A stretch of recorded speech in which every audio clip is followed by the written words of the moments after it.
adhesion.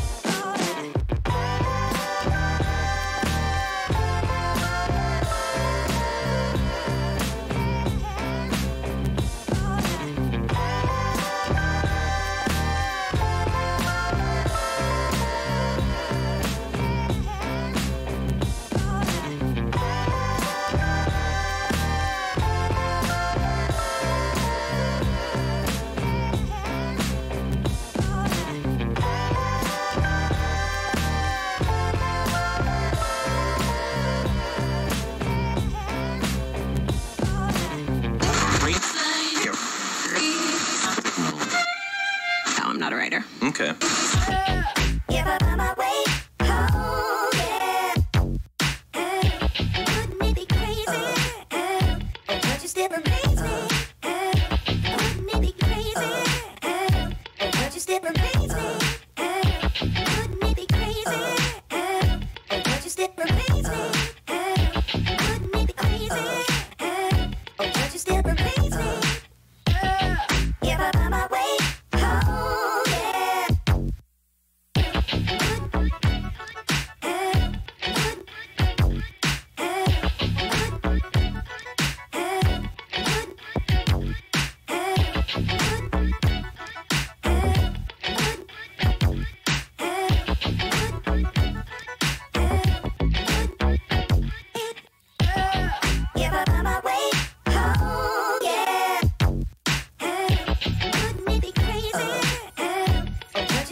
For those who...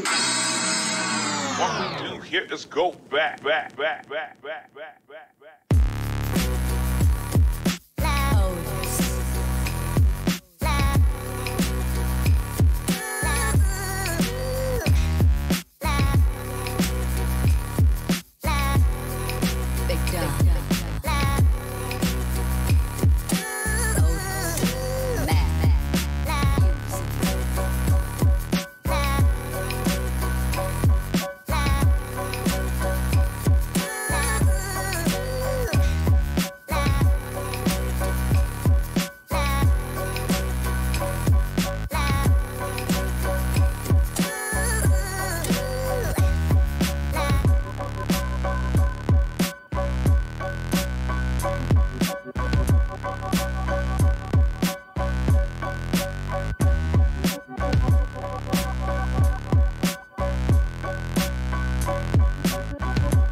Seven, 6, 5, 4, 3, 2, 1. You'll never have the sacred stone. Oh, this you crazy mother...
What's going on, everybody?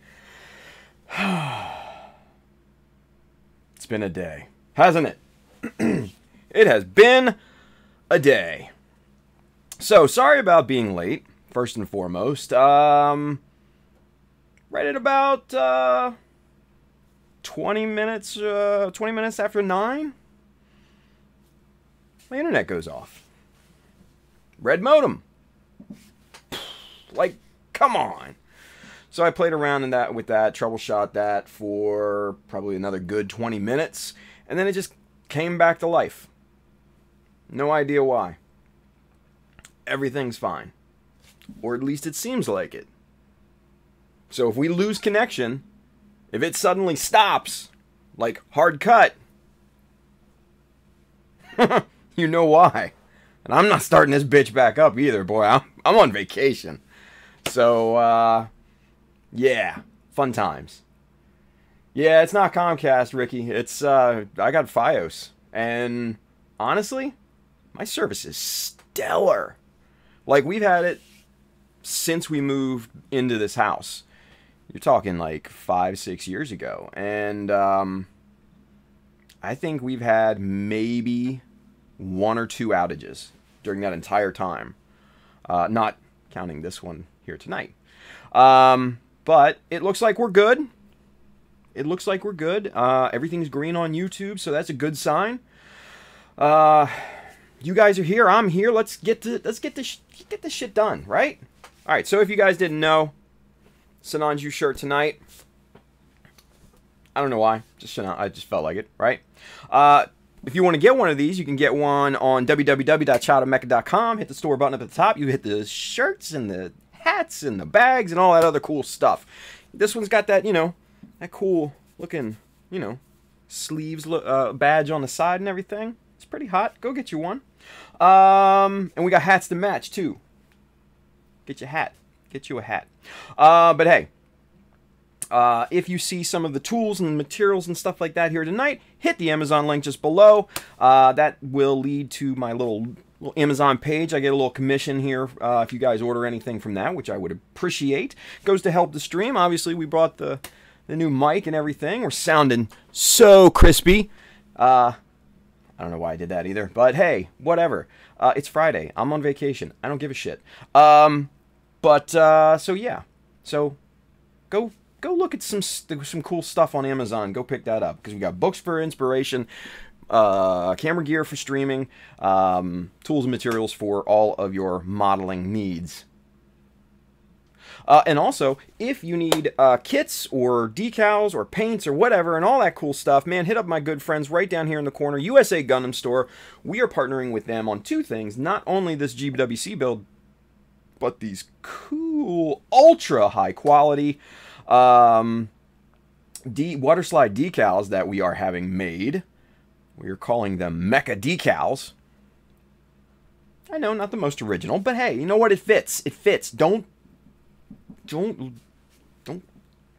shut up. Anyway, those are going to be coming soon. Those are off to the printer, so we are waiting to hear back. And basically until, basically when they say they're a go. So hopefully that'll be sometime early next week, right? So we'll see. We'll see. Oh,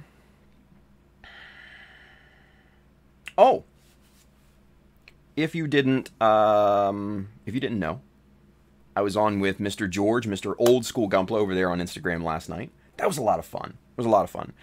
We had a really good conversation. We just talked about kind of in general stuff, and it was really cool. It was really cool. Had a good time. Had a good time. We're gonna do that again, definitely. Man, it was really cool. It was really, really cool. So I saw George in the chat a little bit earlier, so I know he's out there. Hopefully still watching. But man, good stuff. Good stuff. Yeah. Look at that. Alex Desani is over there on Facebook. He says, wore my Reaper shirt out a few nights ago. That's what I'm talking about. That's what I'm talking about. Thank you, Alex. You need some more. You need some more of those shirts, too. You need the 67th MS team. The Fighting Cocks. You need one of those. Go get you one. Anyway. Hey, but I got to give, like, 2 shout-outs. really quick too. And both of them I know are in the chat tonight. First is Mr. James Spider 2K2. He's wearing look, he's wearing his Titans Test Team shirt tomorrow. The Mosquito Con. I know a lot of you guys are going to Mosquito Con tomorrow. I wish I could be there. I will be there in spirit. But Mr. James Spider 2K2, man, he sent me a box. He sent me a box. Y'all want to see what's inside it? It's pretty damn cool, right? So we start with a bag. And he sent me, check this out. He sent me, boom, a Julia. Yes. Yes, sir. And if I could get this guy out. Look at this. Elvin Wolf. This is actually pretty cool. A lot of these parts on here, man, I could totally recycle and use, man. Totally recycle and use. But that's not all he sent me. That's not all. Oh, look at that. It's a brand new Julia. What? Oh, is that a silver bullet? Is it? I thought that was the Dovin. I don't know. I don't know my suits like that. Especially the Zeons. No, that's a Dovin Wolf. I thought so. I thought that was a Dovin. I was like, wait a minute. Hold up. So, man, James, thank you, brother. Appreciate that. All the love in the world for that. Really, really damn cool. Really damn cool. The second shout out tonight that I want to give is to another guy who's in the chat. Mr. Ultraman Dyna. Man, he hooked me up, man. He hooked me up with some tools, right? So, Ultraman heard that I needed, or that I wanted to get the Minishima filing plates, right? And we were talking about, I think we were talking about it on, I think it was Mechanism. I forget when we were talking about it. And we were talking about, you know, the ceramic scrapers too, right? Because Daft Robo and No Zaku Boy, all those guys, they have ceramic scrapers and they really like them and everything like that. So they, you know, they were saying, dude, you got to get one. And I'm like, oh, I know, I got to get one. I just haven't gotten around to getting one. Ultraman Dine hit me up on Instagram DMs and he was like, dude, don't buy anything. I got extras. I'll hook you up. Dude, he hooked me up. Look at this. Two Minishima filing plates. One fine, one middle grade. And this is a Suji Borido, or BMC, whatever, ceramic scraper. This thing's awesome. This thing's awesome because it has, this end is straight, but it also has a curved end too. So you can go crazy with it. I've tried these out already. I've tried this out already. And these are legit, you guys. I'm telling you. These are awesome. These are awesome. Yes. Yes. So Ultraman Dino. Oh, is the last stream? I can't remember. I couldn't remember. Couldn't tell you. I can't remember one stream to the next. I can't. Anyway. But man, thank you. Thank you. Thank you. He also included a really awesome note. Which, quite frankly, that was probably my favorite part of the entire thing that he sent me, quite frankly. It was really, really cool. So, Bailey wants to know, how do the Minishima plates work? Amazing. Like, wow. Think of it like having just a big file, like just a big jeweler's file, right? And you can just grind the hell out of it, and it's awesome. They are legit, dude. You gotta get some. And then, you know, they're not necessarily expensive, right? You know, they're like $6-7 on Hobby Search, right? So man, totally worth it. And if you wanted to, it's got some like double-sided sticky tape back here. So if you wanted to mount this to something bigger, like a, you know, like a wood block or like a piece of MDF or something like that, and have it, you know, on both, you totally could. It's awesome. Really, really good. And man, I'm glad I have these now, because I will use the hell out of these things. Yeah. Yeah. Do a micro tool review right now for the peeps. All right. Cool. We can do that. Chain KO's over there on Twitch. He says, "What's up, Tim? What's doing?" Gary's over there too. He says, "Very nice." All right, go to camera here. There's the 2 camera. Yep, that's live. Cool. Kind of blinked out on me there. Okay, so like I said, you've got 2 grits here, right? Let's get zoomed in all the way. You've got, and I marked them here just so I could keep track. You've got a middle grit and you've got a fine grit here, right? So this is more for your kind of material removal. This is kind of your, like, for your finish polishing or grinding or what have you, right? So I just was testing this the other day, well, yesterday when I got them, and here's like a piece of plastic that I just, you can see the bevels there. I mean, they're just super sharp. Super, super sharp. Love these things, man. But so let's see. Let's get some scrap plastic here. We always gotta have some scrap plastic around here, right? This wouldn't be my desk if there wasn't scrap plastic. Let's put it that way, yeah. All right. So we got this little, this little 1mm strip right here, yeah. So say you want to put a bevel on this thing, right? And you can just kind of go on there and just go to town on it.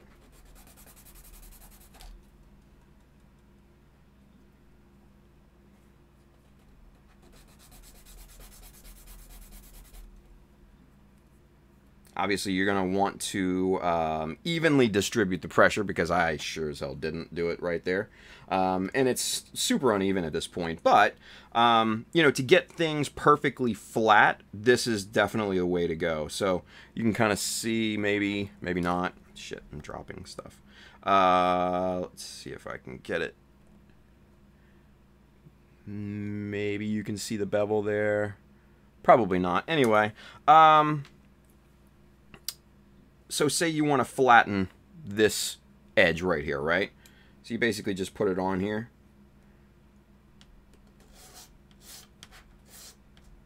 I like going in one direction just to start it off, but then you can kind of go back and forth real lightly. And that just gets it just dead ass flat. Just super duper flat. Really, really good. Really good. So these two guys will come in very, very useful. Very, very useful. Kenneth Sim, was the grid crosscut? It was, yes. So if you look down here, you've got one tooth pattern going this way, but then you've got the other tooth pattern going diagonal. So yes, you can go back and forth, and it's perfect. So these are awesome, right?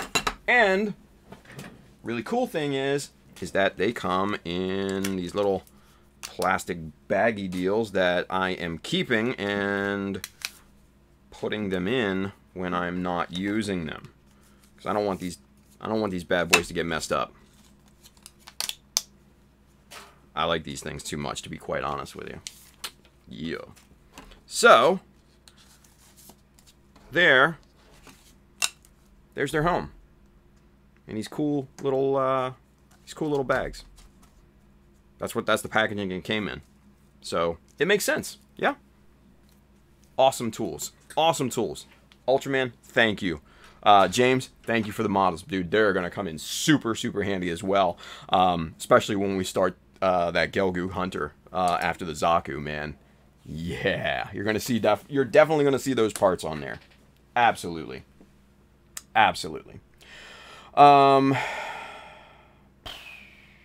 see. Chinkyo says, what cam do you have and how do you zoom in on your parts? Oh, okay, so like this, zooming in, right? So I have the overhead cam is my Rebel T7i, and I've got variable zoom lens on here, 24 to 105, so that's how it zooms in and out. And then to do super zoom, that's done through the Canon Remote Live application. So you can get like 5x zoom on that, and it's basically like a macro type of thing. It's like a digital zoom. So yeah, that's how we do it. Anyway, so man, look at James is over there again. You're quite welcome, dude. Thank you, man. Oh, Ultraman, good call. Yes, show off the ceramic scraper here. So yeah, so this is the Sujibori Do ceramic scraper. Man, super thin blade, right? Comes in this nice holder. It's got a straight end there, and then you flip it over. It's got this nice curved end to get into nice little corners and all that. Really, really nice.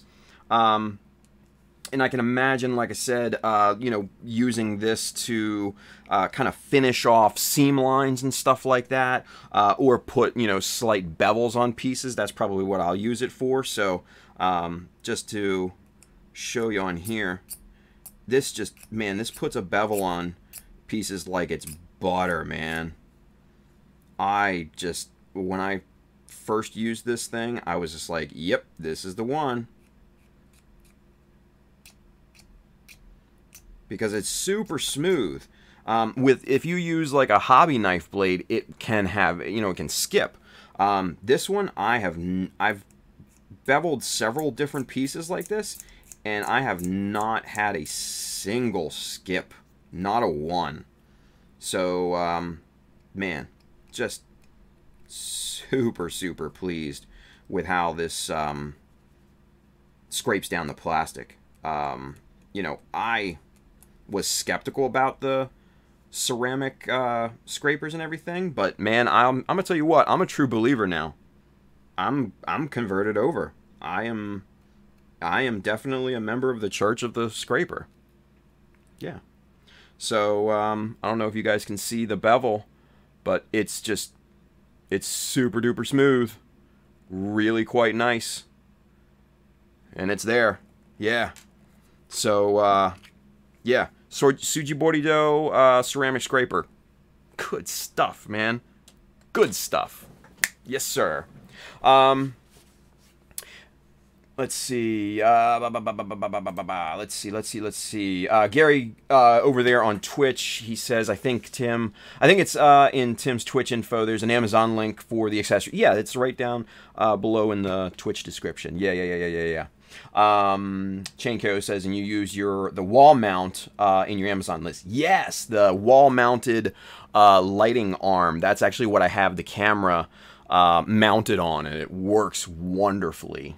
Because if you had seen like some of the first streams of mine, I actually had a tripod sitting on the damn desk with the camera mounted, looking, you know, basically pointing down. And what I had to do is like I was like this. I like had no room whatsoever. So I got this thing, mounted it to the wall. It's insanely sturdy. Mounted the camera to it and never looked back, man. And it's great. Love the thing. Chain KO says, yeah, I saw it. Just making sure it wasn't the Logitech he somehow was making magic with. No. What you're seeing right here is actually the Logitech. Just the main kind of camera. So yeah, it's good. Yeah. Right, but it shakes. Only sometimes, you know, only if I'm messing with it, right? You know, you don't mess with it and it won't shake. So it's good stuff. But the Logitech I have mounted to another arm that I just got a few weeks ago It's for mounting wall like projectors, like media projectors and stuff like that. So actually I have it mounted to the wall, coming out horizontally from the wall, and it has the Logitech on it just over the screen, so it's not dependent on the computer monitor anymore, because I used to have it sitting on there, and every time I would shake the table, the damn thing would shake too, right? And actually, what you're seeing, if you're seeing a shake on this here, it's the table, it's not the camera. So yeah, that happens too. But man, so yeah, do they Joe Stemsky, do they sell replacement blades for the ceramic scraper? Ultraman Dyna, yes they do. Cool. But the blade will last a long time. Yeah, of that I have no doubt whatsoever. I think that blade will last me for a very, very long time, to be quite frank. But let's see. Anything else? Cool. Rock and roll. Awesome. So, Chain Chaos, thanks for going over your setup. You're welcome, man. You're welcome. So, let's get into it here, shall we? Let's get zoomed out just a tad bit.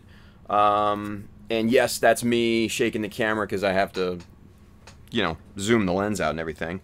But here is the backpack. Yeah? So I'm liking this. Let's kind of bring you up to speed with where we were last time on the stream. So last time we were working on the housings here for the fuel tanks here, right? We were trying to install these ball sockets.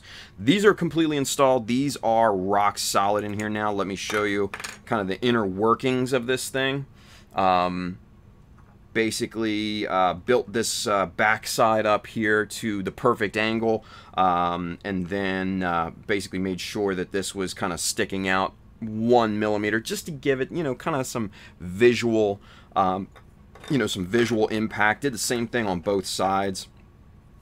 Just 3 sheets or 3 little strips of 1 millimeter plastic, and then there's some strips in there of 2 millimeter plastic acting as spacers. That's all glued together, so it's completely rock solid. This thing will not give out. And then everything pops together, and there she is. Looks legit, right? Looks pretty good. I think it looks pretty good. I really like it. So yeah, so there we go. Hey, Chris Baracco, he's over there on Twitch. What's going on, man? Thank you for tuning in. Gary says, ooh, that backpack is looking rad. AG? I think you meant AF. But I understand. I totally get it. Thank you, Gary. I appreciate that, man. Radical Kaijin. Neat air horns. Nice. I like it. Let's see. Lorenzo Retiro, he's over there on Twitch. He says, hi, Tim. What's going on, man? Yeah, Gary had corrected himself. AF. We're right here, Gary. I understand you. I understand you, buddy. So,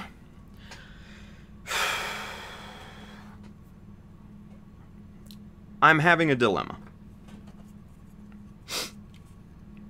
And I'll tell you why momentarily. I'm having a dilemma. Because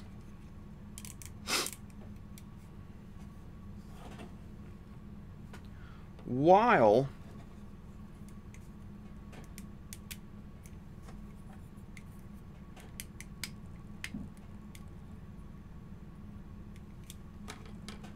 I really do kind of like this look, right? Let's get zoomed out just a bit so you can see the whole kit and caboodle there. While I like this, is it? Yep, it slipped. The tape was not secured properly. That's a user fault. Okay, so I like this look. I like this look. I don't love this look. I like it, but I don't love it.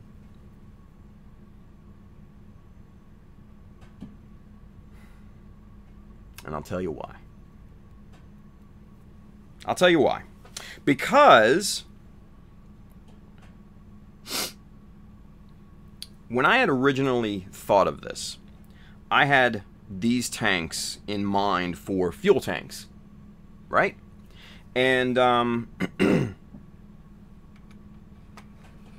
I could not help myself, and I saw a tricked out Gyaradoga the other day. It was either yesterday or the day before, after the stream. And it just, you know what? It really did just kind of catch my eye. And I was just like, man, that's some hot shit right there. Yeah. So this is what we're going to do, guys. We're going back to the drawing board once again.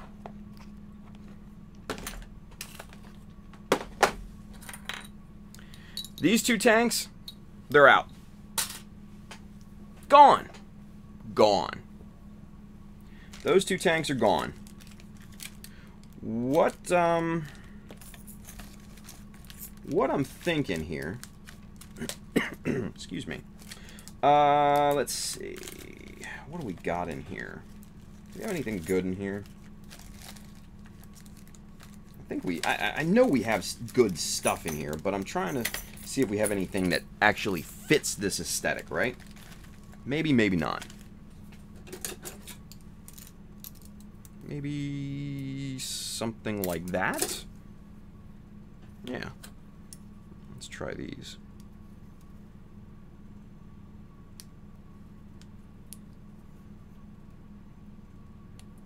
So what I'm thinking is this, is keep these as fuel tanks, yeah? Keep these as fuel tanks, but then right down here with these two circular openings, right? Have these be actual, you know, like thruster nozzles or something like that, right? Something legit, right? Something that's actually, you know, something that produces propulsion. Yeah. So there's those. That's just, you know, just an option. I'm just kind of throwing stuff out here at this point. You know, you can swap these out. We've got plenty of Sinanju thruster bells to work with here. You know, we can just kind of pop those guys on there. We could do whatever we want at this point, right? Sky's the limit. Gunpla is freedom. Sorry. Anyway, but yeah, I like the look. I wasn't in love with the look. And sometimes when you're not in love with the look, sometimes you have to do some inner soul searching and say, can it be better? Yeah, it can be. It can be better. And we're going to make it better. We are going to make it better.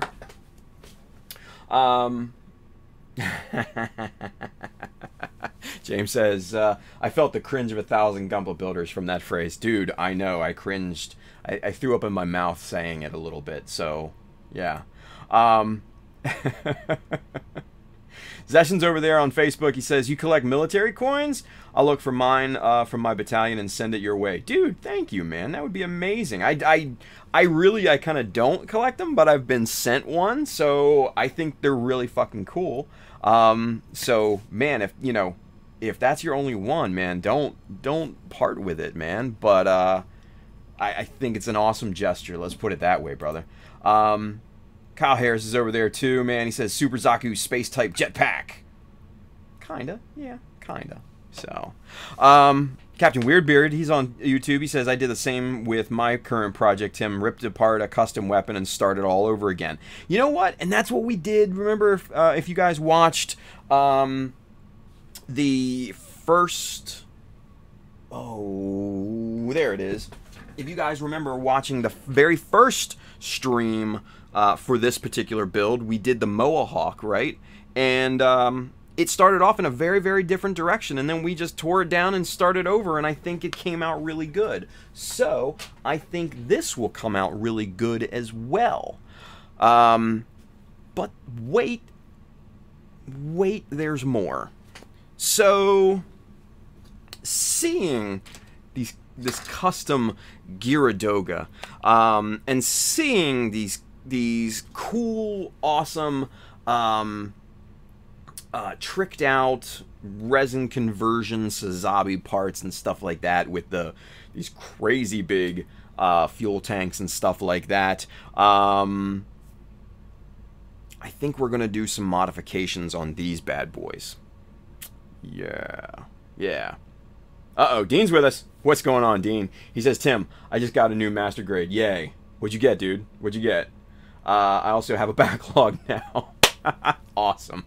He says, because I won this math competition thingy. Nice. Congratulations, little man. That's awesome, dude. That's really good. I'm proud of you. That's really good. That's really, really cool. You know what? It's awesome when you win, when you win, like, cerebral school things like that. That's really cool. Master grade high new. Nice. That's a good pickup. Now, is it the original or is it the Verka? Please say the Verka. Please say the Verka. Come on, Dean. Please say Verka. Verka. Fingers crossed, you guys. Verka. Verka. Come on, Dean. We're waiting. We're waiting for that reply. Ah, it's original. But that's okay, man. That's okay. Don't get me wrong. That's a good kid too, man. Trick it out. Trick it out and do your thing with it. You know what? Apply some of the things that you've learned here. But make sure you keep your parts count. But good job, Dean. I'm proud of you, brother. That's really, really awesome. That's really awesome. Good job on winning that, by the way. That's cool. That is really cool. All right. So, like I said, we're going to trick these out, and we're going to do something a little different. What I want to do is I want to cut these. I want to cut these down. Or, now that I see this, we could actually just do something with that. We could just kind of add, maybe just add some little details in this gap area right here, right? And we could technically extend both ends. Yeah? Extend both ends like that and have some weird, cool looking kind of inner detail with that, right? Yeah. Yeah. I like it. I like it. But Dean's got a question, though. And because he won this competition, I'm going to answer his question. He says, hey, Tim, I have a question here. Do you buy your sheet... Where do you buy your sheet styrene? I guess it was the question. Great question, Dean. There's a few different locations. First, obviously, is if you want to pick up... if you want to pick up the real deal Pla plate, like the Tamiya brand Pla plate, I would definitely suggest going on Hobby Search and picking it up from there. There are hit and miss stores in the U.S. that carry the Tamiya brand, but not many. But a sure bet is Hobby Search. You know, order a bunch of it if you can, save on shipping. But also, like Bailey had put in the comments, Evergreen Scale Models. Great place to buy strip, plastic, and then shapes, tubes, rods, stuff like that. Their sheets, I think, are a little bit on the expensive side. But still good material. Still good material. And if that's all you can get, then you're still going to make out. Also, too, there's a website that I order from called McMaster Car. C-A-R-R at the end, but it's hyphenated. So McMaster Car. It's an online hardware retailer, and they have raw materials, which you can get a ton of stuff on. And they sell, polystyrene sheets. They sell them in, like, massive sheets, too. Or little sheets. You can get them as small as this 12 by 24, which is really, really nice. There's 2 sheets here. These particular sheets are about 3/4 millimeter. They do not, unfortunately, come in metric sizes. They only come in imperial sizes. So that's one of the drawbacks. But you can get plastic sheets about a 1/4 inch thick, which is insane. If you needed it, right? And you can get a 4-foot by 8-foot sheet as well, if you needed it. But the 12 by 24s are plenty, but they're really, really inexpensive. So I get a lot of sheets from there. And then also Amazon is a great place because they sell, imperial sized plastic sheets and stuff like that. Just look up styrene sheets and I think you'll be good to go. So any one of those places, you'll be in good shape. But yeah, there you go.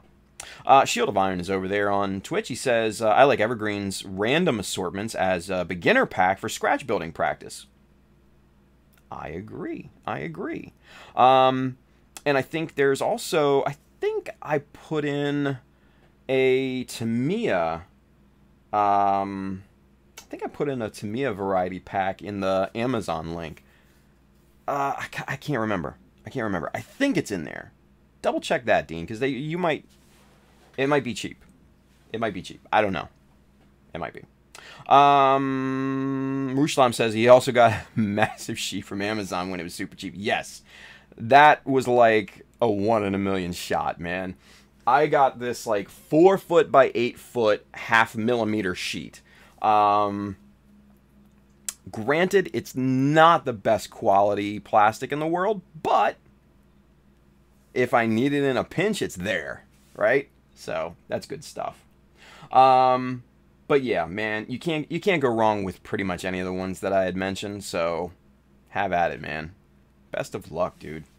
Congratulations again, Dino. It's a good job, buddy. Good job. All right, so back on these now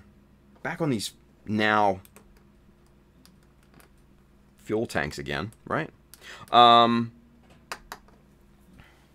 Shield of Iron is over there on Twitch. He says, but overall, even Plastrux seems to be overall better price on Amazon compared to the equivalent Evergreen. Yeah, like I said, Evergreen's sheet goods are a bit on the expensive side, but Plastrux are expensive too, and I think that's because they cater more toward your architectural modeler than your hobbyist. At least that's kind of what the feel I get is. I don't know if that's true, so take that with a grain of salt, but that's kind of what I feel. But anyway, I digress. So, this guy right here, what we need to do is we need to be able to extend this out to here, right? So we need to be able to extend this tube here. So what that means is we have to find a corresponding tube that has the inner diameter of this outer diameter peg. So let's go measure first, right? Let's get the caliper out here and let's see what the diameter of this thing is. This is about 5.9 outer diameter. So that's the inner diameter of a tube that we need to find. So I'm thinking maybe around 6 or 7 millimeter should be our goal here. So here's a 7.9 millimeter tube. Let's see what that does. That might be too big. Yeah, that's just a wee bit big. So let's look for that 6mm tube here. Let's see, 6.3. Here we go. This might be too small now. Yeah, that's way too small. Well, shit, as they say in French. So we're gonna have to come up with another method here, right? So we're gonna pull out this 7.9 again, and let's get the one that we've already worked with, because we can do this in another fashion here, but let's make sure I don't have anything else. Here's, you know what, hold on, hold the farm. Here's Plastruct 7.9. So there you go. I have an evergreen and a Plastruct 7.9. I don't know why, don't ask me, but the inner diameters on both tubes seem to be a little bit different. Oh. What? Look at that. Plastruct coming in with the save. That, my friends, fits perfectly. So there you go. You do have these minor differences in materials, where Evergreen's tube, the wall thickness is thinner. Plastruct's is a little bit thicker, thus giving us a smaller inside diameter of that tube, and that's exactly what we needed. So we're good. We are good to go, right? But let's take care of some house cleaning here and put these put this scrap tube back in its home here. So back in there. Session says headed back into the wedding. We'll check back in a bit. Keep this going till 2 a.m. Dude, what? You're at a wedding? And you're watching the stream? Holy shit, dude. I'm touched. That's awesome. So, one of two things. So either I must be really, really damned interesting, or must be a really dull wedding. I'm thinking the latter, but that's just me. But hey, Session, dude, thank you and enjoy, man. Go enjoy yourself. Go get drunk and all that, right? But damn, that's cool. That's cool. Yeah, Rushlum says, hope it isn't his wedding. Dude, I'd feel bad then if it was. Holy shit. Superset5, he's over there on Twitch. He says, sorry I'm later than usual. I totally forgot about the stream from being sick all day. What I missed so far? Dude, I hope you feel better. Thank you for watching, brother. You haven't missed much. Just the fact that we were about 20 minutes late because I had some internet issues. And then we showed some cool tools that Ultraman Dino over here on YouTube sent me. And then also some models that Mr. James 2K2 over here on YouTube also sent me. And we did a little bit of that, and then we are basically going back to the drawing board on the backpack here a little bit. We are scrapping the Sinanju fuel tanks, and we are replacing those now with real deal thrusters. And now we're just kind of working on extending these fuel tanks to kind of just trick them out a little bit, add some pizzazz to them, right? So that's kind of what we're doing right now. So, man, I am super jazzed that this Plastruct worked out with these pegs here, man. This is really, really good stuff. Because, let's see. Ooh, yeah, that's just a snug fit. That's not tight, but it's snug. It's like perfect. It's like Goldilocks, straight up. It's the Goldilocks fit.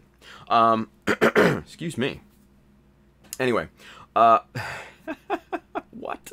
Anybody watched, Dean wants to know, anybody watched Shazam yet? Fudabayoe says, Tim is Shazam. I wish. It'd be fun, right? Did it just zoom in? Yeah, it did. Oh, well. Anyway. Shield of Iron says, what is the best gloss coat to keep Molotov Chrome keeping its finished? Polishing is probably necessary. Man, that's a good question. Bailey, do you have anything to put in on that? Because I'll be honest with you, I have not used the Molotov Chrome, nor have I clear coated over it. So, I think that's on the softer side. It might be an acrylic, but I don't know. But I don't know if Bailey's... Bailey, have you done anything with Molotov or know anybody that has? You have any opinions on that? Because, I don't know. He says this question was asked on the GBA Discord a couple days ago. What was the consensus, dude? Fudabe always says, I use it. What clear coat do you guys use over Molotov? Because Shield of Iron over there on Twitch, he wants to know. And I don't know. I really don't know. Bailey says, from what I understand, lacquer gloss coats will work. Okay. Yes, cure a long... Yeah, it's a long cure, dude. Long cure on that shit. Oh, cool. Half Sight says, Punish Props used it on a vid. I'll see if I can find a link. Cool. And I think Adam Savage used a little bit of it too. But I don't know if he used... I don't know if he showed the clear coat process that he used. Ghost of Xeon... Ah, Scotty! What's going on? Ghost of Xeon's here. He says, Molotov is alcohol-based. Try Alclad clear coat as a top coat. Lacquer-based ones will dull the shine. Okay, so right there, since Scotty is the owner and expert when it comes to SMS paints, get your SMS paints at USA Hobby, or USA Gundam Store, by the way. I'm gonna defer to Scotty at this point because that motherfucker knows his shit, dude. Yeah, what I would say is go with all-clad clear coat, like Scotty, the Ghost of Xeon, Mr. SMS had suggested, and you should probably be in good shape. Yeah. Yeah. Bailey says, I use Alclad Aqua Gloss and it works. It's water-based clear gloss. So there you go. There's your answer. Alclad Aqua Gloss. Rock and roll. Easy peasy. That's a winner for me. He says, treat it the same as top coating Alclad Chrome. Cool. So there you go. Shield of Iron, I don't think Adam clear-coated the Molotov. Yeah, I don't know. I didn't see him clear-coat it, so who knows? He might have had a very, very bad bad time with it if he didn't clear-coat it. So, never know. Cheers to Adam.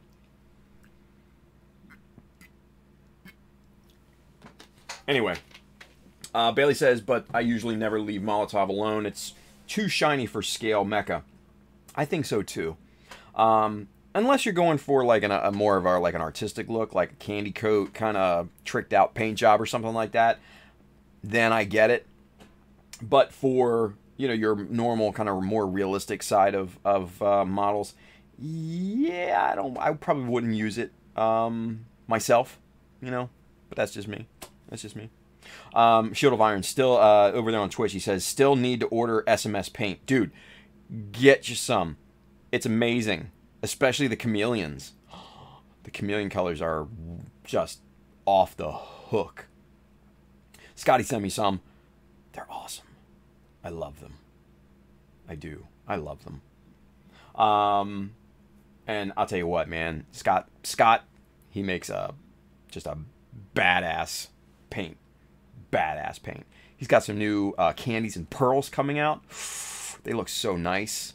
They look so nice. You can keep up with what Scotty's got going. He's got a SMS Paint Facebook group that I think you all should be a part of. And Scotty's one of the admins on the Gundam Builders Australia. You don't... Newsflash. You don't have to be Australian to join. Crazy, right? Because I'm a member of it. I'm not Australian. I've never been to Australia. But I'm a member. It's fun. Those guys are amazing. They're such good people. Anywho. Hey, Juan, Mr. Crovero's over there on Facebook. He says, "What's up, Tim?" Dude! Whoa. Man, Juan is back in it, you guys. I think he had a little bit of burnout, but man, he is back in it. He's got this new kit bash that he's doing, and it's looking badass. Badass. So go check out Crovero on Instagrams. I'm telling you, amazing stuff. And Donnie's over here too. Donnie Baxter. He's on Facebook as well. Art Inc. by DB. Go check him out. Man, his Instagram stories. Man, Donnie's trying resin casting, or kind of what he would say is low budget resin casting. So he's kind of using the onigiri gabamaru or whatever, that weird plastic, meltable plastic, right? And he's making molds out of it and everything, and he's going crazy with it, you guys. Going crazy with it. But he's perfecting the technique, and I love seeing that. So go check out Art Inc. by DB on Instagrams as well. Definitely a good follow. Yeah, the OU Maru. Yeah, that's what he's using. The moldable plastic stuff. Yeah. You can do like simple molds out of that, and it works pretty well. Pop in some epoxy putty in that thing. Yeah, you can get really kind of simplistic casts from it, kind of. Not amazing, but pretty damn good. Yeah. Yeah. Radical Kaijin, really, that can be used? Yeah, it actually can. Yeah, I mean, so what Donnie has done, and you can see I love that he posts these in his stories, because you can see the progression that he's done, right? So at first, he just kind of, got the stuff soft, and then just kind of hand molded it around and everything, and he made some casts of a Gundam hand, and then some vents, from Kotobukiya and stuff like that. And the first ones, they came out okay, right? But then he went back to the drawing board, got some Legos and stuff like that, made like a mold box, pressed that sumbitch in there, flattened it out, so the stuff is really, really nice and flat on the top of the mold, and that presses down into all the nooks and crannies of the stuff underneath that he had mounted on plastic, which, by the way, again, makes a great base for molding parts like that. And he's starting to get that technique down, you guys. So go check him out. Art Inc. by DB on Instagram. He posts mostly on the stories, so check out his stories. They're awesome. I love them. I love them. Gary says, Donnie is a beast with them casting parts. Oh my God, off. There you go, Donnie. Everybody loves you, buddy. Everybody loves you. Man, and go definitely check out Crow, man. Crovero on Instagram too, man. He said, like I've said, bro, your live streams always get me in the mood to build always. Brother, man, just get on it, dude. Because you got plenty of talent, brother. Got plenty of talent.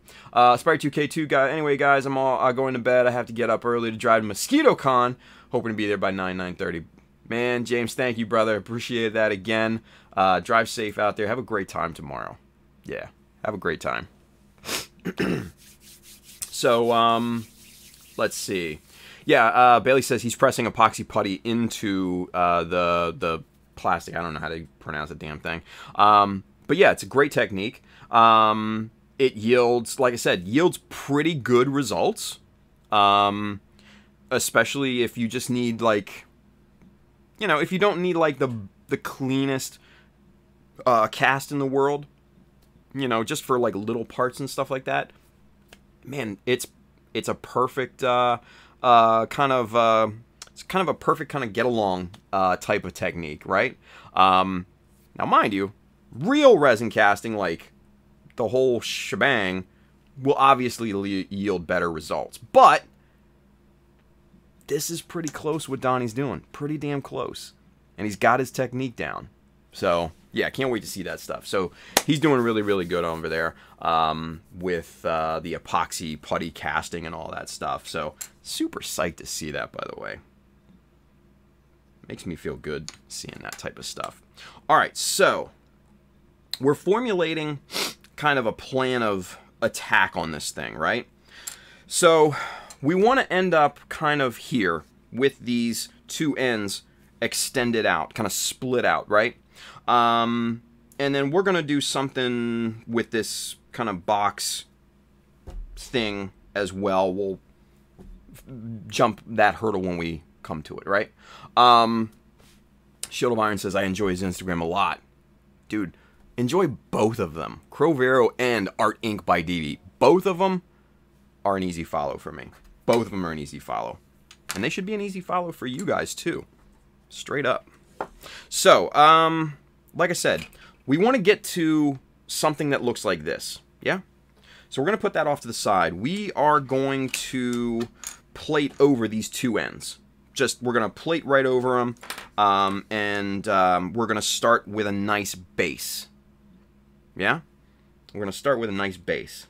And we're going to kind of take it from there. So first things first, we got to get a nice 1mm sheet. And then we're going to glue these down to this sheet. And then we're going to cut them out.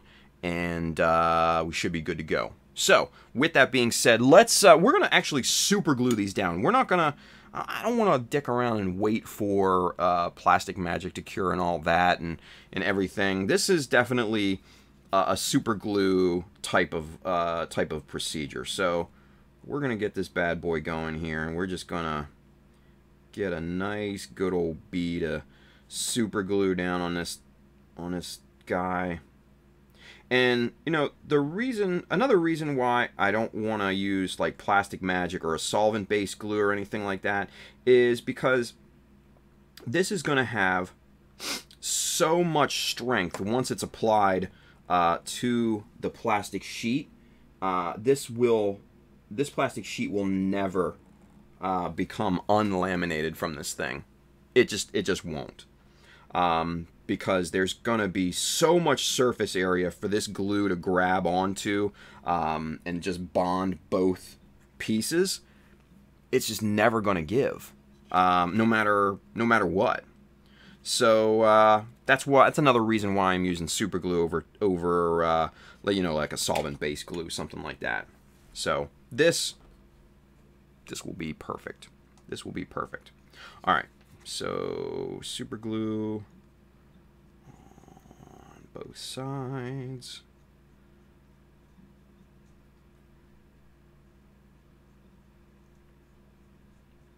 Yeah, see, the trick with super glue is the more surface area that you have, the better, ultimately the better the bond, yeah? Where it's kind of opposite with a solvent-based style glue. Because the more surface area that you have, the harder it is for that solvent to cure more kind of on the middle of whatever piece you're bonding, right? So that's another reason. I learned that from Mr. Paul Budzik on his channels, and I kind of had that inclination anyway, but hearing him kind of explain it and tell it and all of that, it makes just an insane amount of sense. So there you go. Yeah. Shield of Iron, he said over there on Twitch, he says, got 4 people to follow because of you. What? Nice, dude. That's awesome. That's awesome. Dust Drive's over there on Twitch, and he says, when are you coming out to Arizona? Dude, let's see. The, what is it? The Saboten Con. That's going to be, what? August 30th to September 2nd, I believe. It's 2 panels below. I have a little rotating ad dealie for it. I think it's coming up here in a couple minutes, so keep an eye out there. But I believe it's the August 30th to September 2nd. So I'll be out there the whole weekend. The model competition that Chris R., one of our good friends, is running is on Saturday, And, man, there's going to be prizes involved and the whole 9 yards. So there you go. So the Kuko 305 says, so guys, I'm having issues with paint easily coming off. No matter what kind primer seems good, could it be due to thinning paint too much? So everybody's asking what paints, what primers, all that good stuff. Kuko says acrylics and recently lacquers. Julio Ponte says, where's it coming off easy? Which brand? Airbrushing, how are you thinning? Bailey. Kuko says, currently I'm using Alclad Primer White and Mr. Hobby Lacquer Paint. Okay, so, let's see. Bailey says, that is interesting. Shouldn't have much of an issue, but I'll leave this to the lacquer sprayers. All right, cool. So, Kuko, this is the main question. Does the paint come off down to the primer, or does it come off down to the plastic? Let us know, because there would be two separate pieces of advice that I would give you based on your answer. So let me know. Does it come off and leave the primer, or does it come all the way off and you see bare plastic? Let me know. Let me know. Chris R says, oh shit, here we go. Chris R over there on YouTube, he just popped me with it. He says, reminds me, Tim, would you like to be a guest judge? Oh man, I'm so bad at judging, you guys. I'd take that back. I'm not necessarily bad at judging.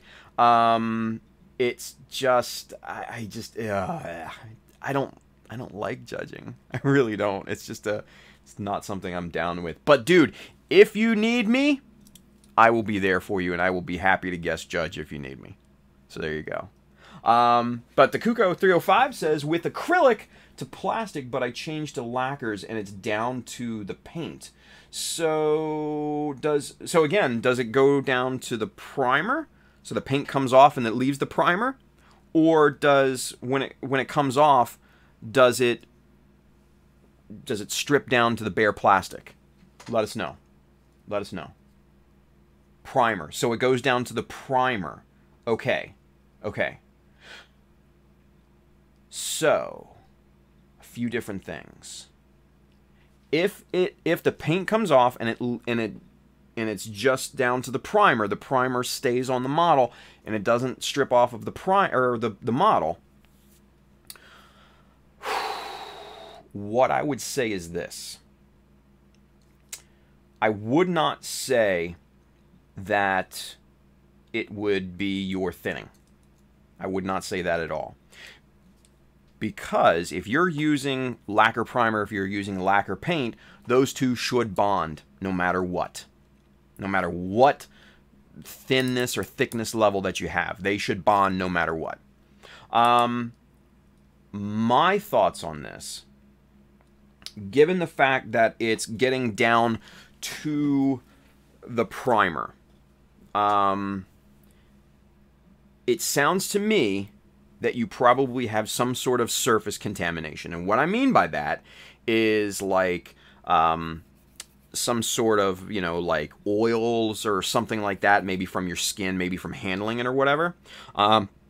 So what I would suggest is this. Strip the whole thing. Dip it, drop it in alcohol. Let it sit in that thing for about an hour. That'll strip everything off down to bare plastic, and you should be perfectly fine. Now, this is the key part. Use rubber gloves when you take that stuff out, and do not touch your parts without using rubber gloves. Do not use your every time you go to paint or every time you have to go to handle your parts, make sure you wash your hands thoroughly. That's a big, big thing. Because I've had that happen to me plenty of times before, and every single time now that I, work with either kind of surface preparation or something like that, I will always, always, always wear rubber gloves or nitrile gloves or something like that. That can be a very big issue. So yes, so make sure, number one, Strip that shit off there that you have right now. Bring it down to bare plastic. Dip it in leave it in 91% isopropyl alcohol for about an hour or two, and then get some nice nitrile or rubber gloves on. Take a toothbrush, scrub the shit out of those parts. Dip it back in the alcohol for a little bit just to clean it off. Let it air dry for about a day. Those parts will then be absolutely pristine in terms of surface. So once you have that dry, either A, continue to use rubber gloves when you handle those parts, or number 2, wash your hands like a frickin' surgeon every time you have to handle them. And make sure you don't kind of like touch your face or anything, because a lot of us have, oily faces. I know I do, especially around my forehead and around my nose area. I'm very, very oily, right? So that oil can transfer to your hands, which then can transfer to your parts, and that's surface contamination. That is no bueno, and that will definitely cause lifting on your paints if you don't wash your hands or use gloves properly at that point. That particular phase of the build is super, super crucial for cleanliness. So yeah, dude, absolutely. I personally think it's probably going to come down to surface contamination. Yeah. So strip it all down, start anew, and just use proper surface preparation procedures from here on out. Just act like a surgeon, dude. Act like a surgeon. So, best of luck, man. I think you'll do fine. Just, yeah, pick it up from there, and you'll be good. You'll be good. So, Donnie Baxter says, gloves so underrated. I always use nitrile during paint and assembly. Yeah. Old school Gunpla Mr. George is here. He says, this is why I love all you guys. You stop in the middle of what you're doing to help someone out. Kudos. Hey, man, that's what we're here for, right? That's what we're here for. That's why we do these things. Yeah. Kuko says, thank you so much. Brother, thank you, man. Thank you for asking. That's what we're here for. Like I said, man. That's why we all come together and do the stream, right? We enjoy it, right? So, there you go. Tetsugen, another George that I've known for a good number of years. Man, I've known Tetsugen George since Gundam.com. We have been friends for a very, very long time, you guys. Very, very long time.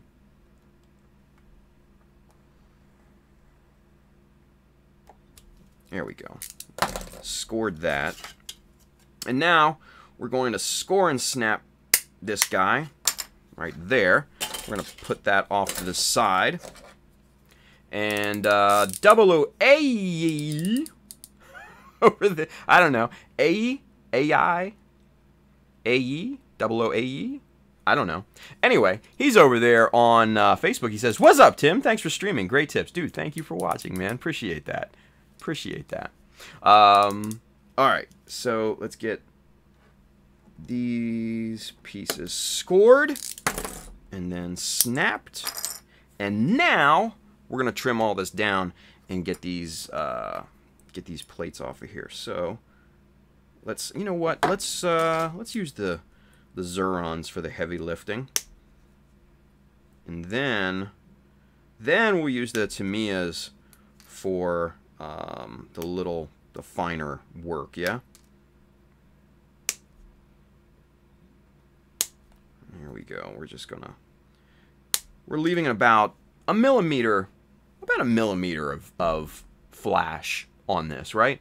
We don't want to clip this down to the edges with the Zurons, because again, these are like sledgehammers, and so this is going to get you down to about 90%, yeah? Then at that point, then you want a scalpel. You want your Tamiyas, you want, you know, your, I don't know about your God Hands or your USA Gundam Store nippers. I wouldn't necessarily relegate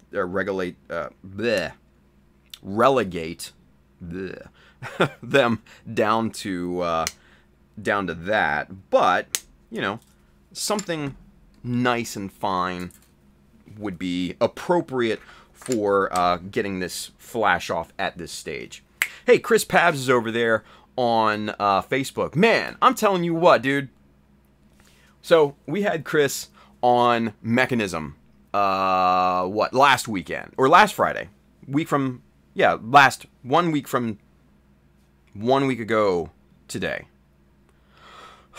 So ready for my vacation. But I'm gonna tell you what, you guys, he is now like a live streaming machine. Live streaming machine. I am like so proud of Chris Pabs at this point because he came on Mechanism. He was nervous. Did an amazing job. And then now he's on Instagram Live doing live streams. That's awesome. That is so freaking cool.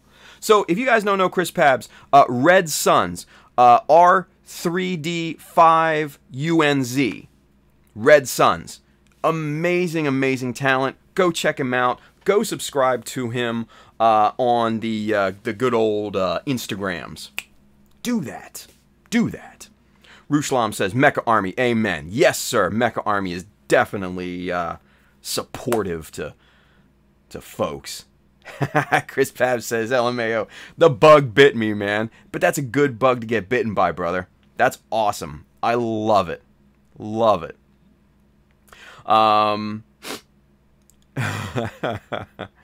Let's see. Bailey says, got some Play-Doh nippers free from USA Gundam store. That is perfect for hogging away thick pieces of plastic. Nice. Man, these Zurons though, I love these guys. And man, it's a good USA, made in the USA company. At least I'm pretty sure they're made in the USA. I know they're an American company. But let's see here. Let's peel back this. Made in USA. I knew it. Made in the USA. With better than average quality and hopefully the same dependability.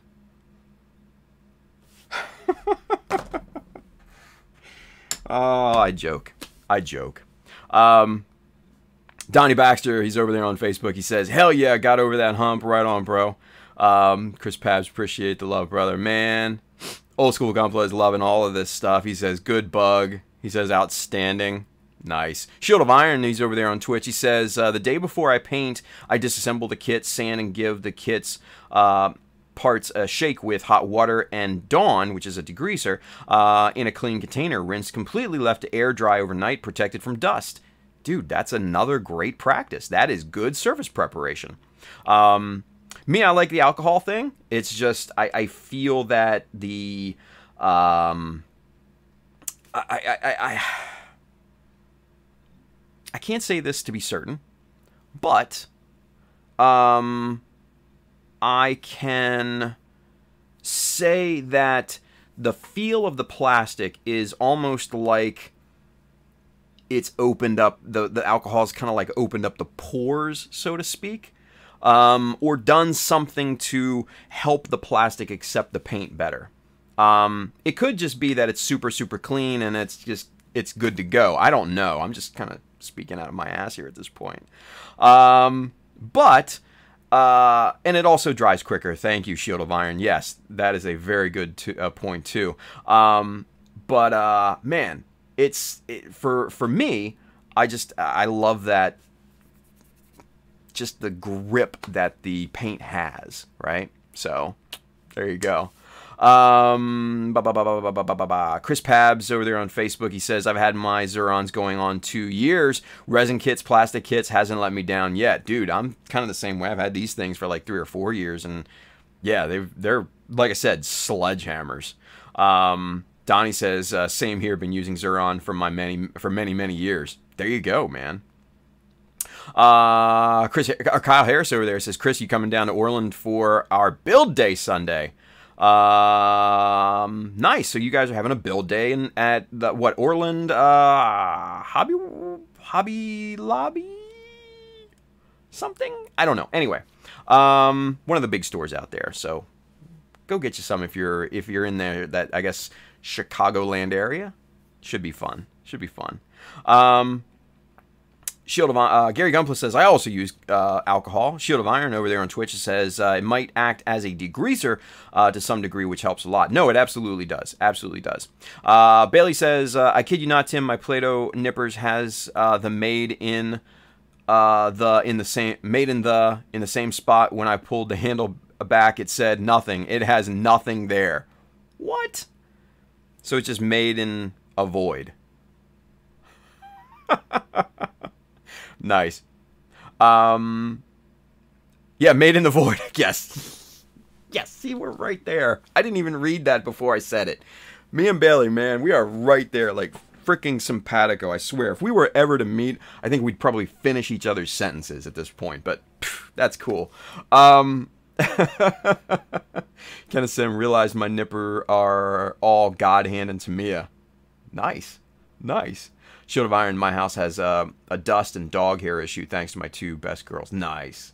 Yeah, you know, you gotta make sacrifices, right? You gotta make sacrifices, so that's cool.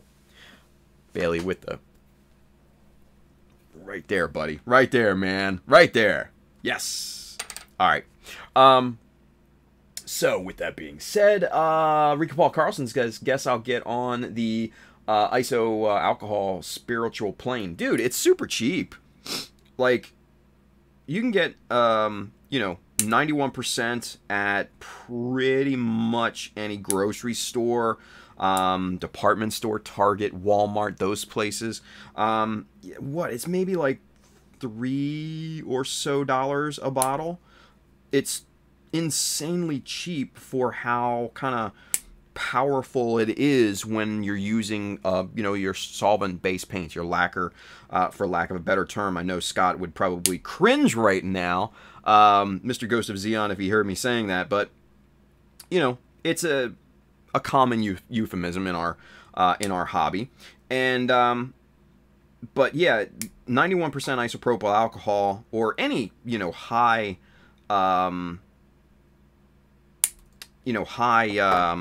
percentage of alcohol like that will cut through Mr. Hobby lacquer-based paints like a hot knife through butter, like literally seconds. Literally seconds. Ricky Paul Carson's denatured is the same. You know what? That's a great question. I honestly don't know. I've never used denatured alcohol, but Jeff Edge says no. Okay. Well, there you go. I honestly, I know what works, so yeah, use the 91. Like I said, you can find it almost anywhere. Just go down where the normal alcohol is. That usually comes in 2 common concentrations. 70, which is your normal kind of rubbing alcohol, and then 91 here in the States. I know you can get like 99% isopropyl alcohol in like computer stores and everything. It might be a little overkill for what we do, but I don't know. Some people have that sitting around sometimes. I don't know why. I'm not going to complain to people. I don't want to tell people how to live their lives. Wow, that just shot across there. Anyway, that's pretty cool. Yeah, 91% isopropyl alcohol will just rip through, you know, especially like Mr. Hobby and Alclad and stuff like that. It will eat it for breakfast, lunch, and dinner. And that's all I use when stripping parts and cleaning my airbrush, actually, and stuff like that. I just use 91% isopropyl alcohol. I will buy like 6 bottles at a time and just kind of keep them up on a shelf over here and just use the shit out of them. So yeah, 91%, dude. 91%. Whew. Let's see. Trying to... Does 70% work if 91 is available? I mean, I would... Yeah, less effectively, like Bailey says, yeah. It'll work, it'll just take a lot longer. Which... I don't know about you guys, but... I like it. I like to get that shit off there quick, you know? Literally seconds, the paint will be attacked by that stuff in seconds and start to dissolve off. You might need to take an old toothbrush to it, but it will come off in seconds. No lie. I've shown it on stream before. It's amazing. Let's see. Jeff Edge says denatured has an additive so you don't drink it. Otherwise, it's just, it's like regular alcohol. Okay. Shield of Iron says denatured alcohol is a fair bit harsher and might eat through styrene. I don't know. I've never used it, so I can't realistically have an educated, you know, response to either one. So, maybe test? I don't know. Shield of Iron says test on a piece of packing foam, which is, you know, blown polystyrene. If it melts, the kit would be endangered. That's a fair comment, yeah. Chain KO says, is the isopropyl alcohol okay to put in an ultrasonic cleaner? Technically, yes. Technically, yes. But you don't want to waste all of that alcohol if you don't have to, right?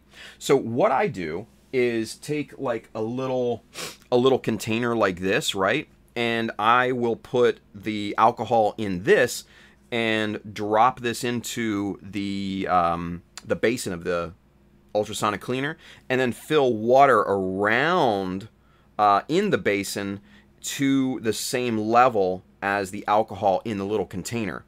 Then you flip the switch on your ultrasonic cleaner. You go to work, and it works perfectly. It absolutely works perfectly. Then you don't waste a lot of alcohol at that point. So yeah.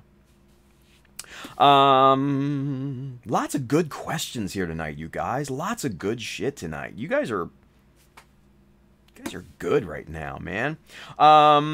Chris Pab says anything lower than 91% can take upwards of about 3 to 4 hours to start working. That's yeah, fair point. I've never tried 70% or anything lower than 91, so again, I don't know. All I know is 91% is just a perfect concentration. It's nice and cheap in the grocery stores or department stores, and it cuts through, like I said, solvent-based paint and primer like a hot knife through butter. So, food for thought, I guess, right? Chain KO says, nice, thanks. You're welcome, man. Ruslam, denatured alcohol is the same as ethylene. Oh, is the same as the ethylene additive that is in the gas in the U.S. Learn something new every day. Rubbing alcohol and isopropyl alcohol are the same. Yeah. I think rubbing alcohol is basically the 70%. So, there you go. Bailey says, higher water content has its advantages, though. My wife is a geneticist. Damn. Impressive. I think she said that they use 70% instead of higher percentage to sanitize surfaces because it takes longer to evaporate. Absolutely. Kuko305, I've been told an ultrasonic cleaner could damage parts, so is that correct? Or is that incorrect? It depends. It depends. Because the only time that I've ever had parts being damaged from being in an ultrasonic cleaner was honestly more my fault, because what I did was I put resin parts in 91% isopropyl alcohol, and I put this thing on there for like 2 cycles of 10 minutes apiece, and it just kind of, the alcohol did something weird to the resin, and it just kind of like made it odd, like kind of swole it up and stuff. But that's more my fault than anything. It will not affect your plastic parts. Your plastic parts will be fine. Resin, I wouldn't necessarily put in isopropyl alcohol. I'd put them in like a degreaser, like Zep 305, Purple Power, something like that. Yeah, no, you should be perfectly fine to put your model parts in a ultrasonic cleaner. I don't know where you heard that from, but I don't know about that. Anyway, Bailey says, therefore, lingers longer to kill contaminants, the 70% isopropyl alcohol. Kyle Harris over there on Facebook, he says, as long as you don't use acetone, worst mistake I've made. Dude, yeah. I would agree with that. Don't use acetone at any point in modeling, unless you desperately need to clean your airbrush or something like that. But that's the only reason why I would ever use acetone. So good call there, Kyle. Good call, buddy. Let's see. Gary Gumplo's over there on Twitch. He says, make this a Q&A stream. Dude, we did a Q&A stream last time. We got caught up in this vicious cycle of questions and answers and stuff. And I really didn't want to do this again. But, man, we're doing it again, aren't we? Jeez.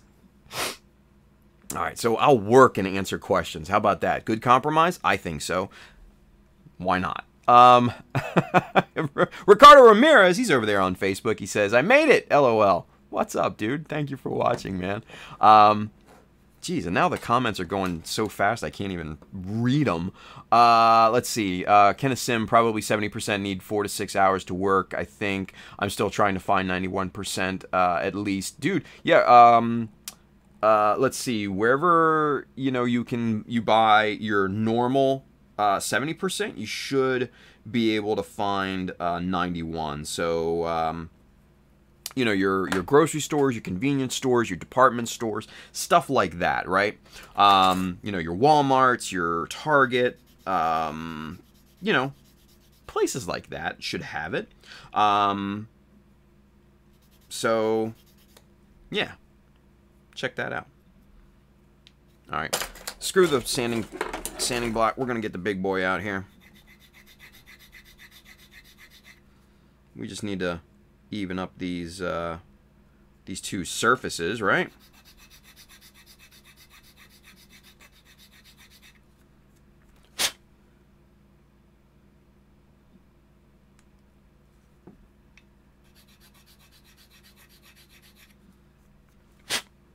Perfect. Seamless. Yeah. Chris Pab says CVS sells 91% for like $3 a bottle. Yeah, Walgreens, CVS, you know, your drug stores, your department stores, places like that, Target, Walmart, yeah, pretty much anywhere. But you should be able to find it. Julio Ponte says Oreos, LOL. I like Oreos. They're very good, especially in milk. Kyle Harris, since we spoke of poor adhesion of paint, what would cause the primer to lift off the parts were cleaned and not contaminated? That's hard to say. If they were lacquer based, I would still say there would be some sort of surface contamination. Because honestly, guys, surface contamination, body oils, dust, things like that are going to normally be the main culprit for paint and primer lift. I mean, that's just facts at this point. You know, from all, and I've seen paint lift off of everything. I've seen it lift off metal. I've seen it lift off resin, plastic, the whole 9 yards. So yeah. So if you're experiencing paint lift, chances are it's probably going to be surface contamination of some sort. Like I said, whether it be dust, whether it be body oils, whether it be anything at that point. Probably what it's going to be. Outside of that, it just could be weak paint. You know, your Vallejos and your Model Master acrylics and stuff like that is not strong paint. They are not strong at all. They just are weak sauce like crazy. So you get a nice durable paint like Tamiya or Mr. Hobby or something like that, you should be good to go. So yeah. Chain KO sounds like isopropyl alcohol 91% needs to be added to that Amazon list. Dude, it's already on there.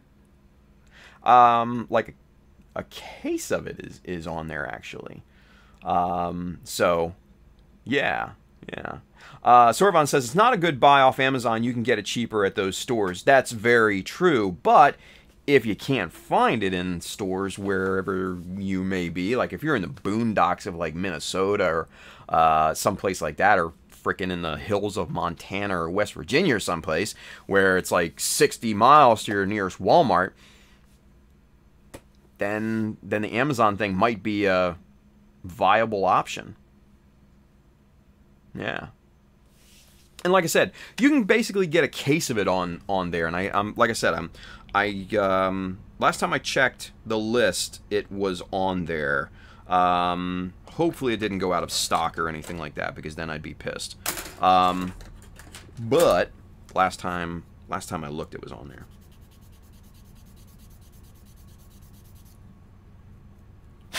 Shall we look again? I think so.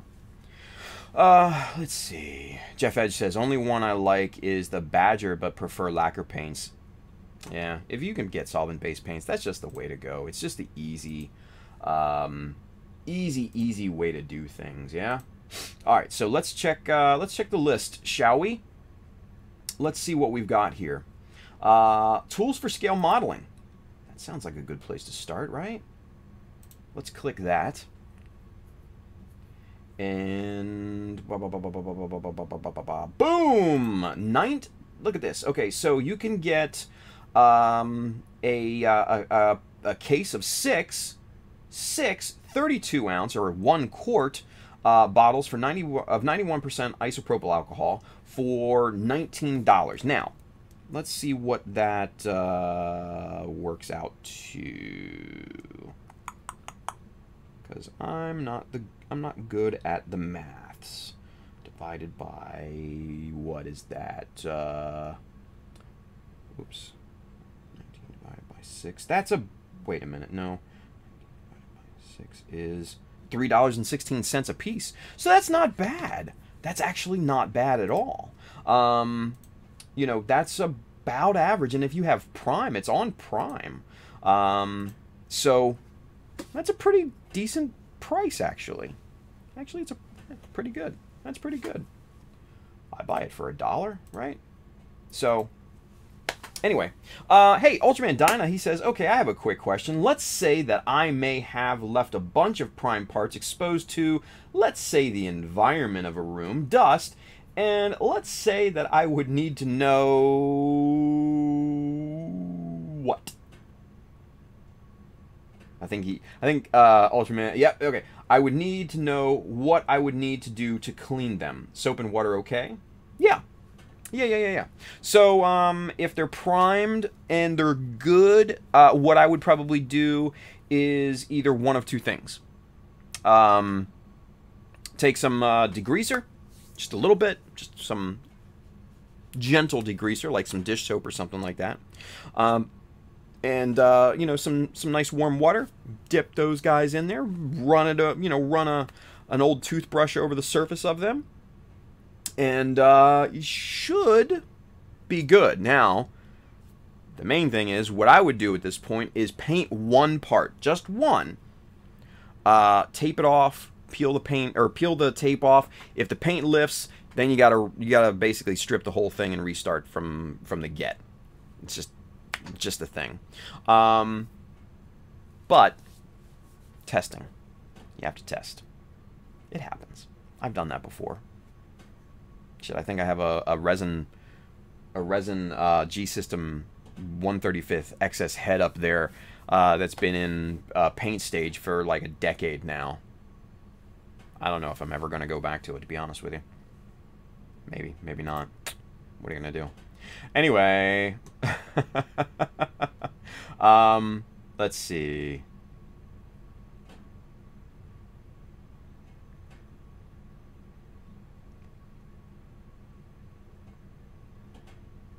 Man, I have lost my place on the chat.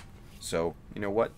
That's actually a good thing, because I'll just get back to work here. You guys chat amongst yourselves. So, all right. So basically, you know, like what we're doing here, we're just kind of evening these parts up here with the new laminated plastic sheet underneath of it, right? And we're just trying to make this as seamless as possible. Even though we use these fancy schmancy Tamiya 123s to get, you know, super nice and close, there's still just a little bit of flash left over by those. So we're just taking this big old bastard file and we're just kind of hogging that off there, just, you know, really just making sure that we get these surfaces nicely matched and perfectly even, right?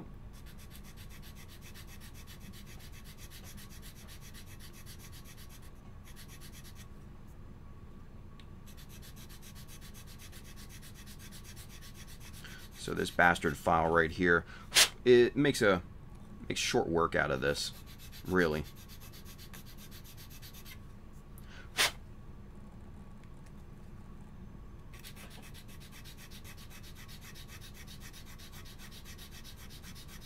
Just have to make sure the file stays at a nice 90-degree angle.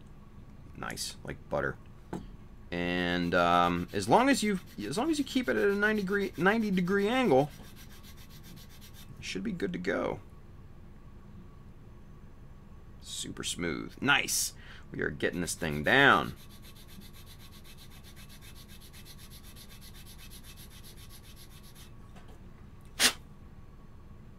Perfect. One last side to go on this one. And, you know, the good thing also, since we used super glue, that super glue, when it spreads out and oozes out the side sometimes, it acts as a filler, which is just double awesome. Because not only is it a great adhesive, it also acts as the filler into there as well. So, you know, if you got the glued surfaces, if you got that glue all over the surface and everything, it's gonna fill in super well. So that right there, my friends, looks really nice and even. There we go. Nice. Or noise, as Gary over there on Twitch would say. Right, Gary?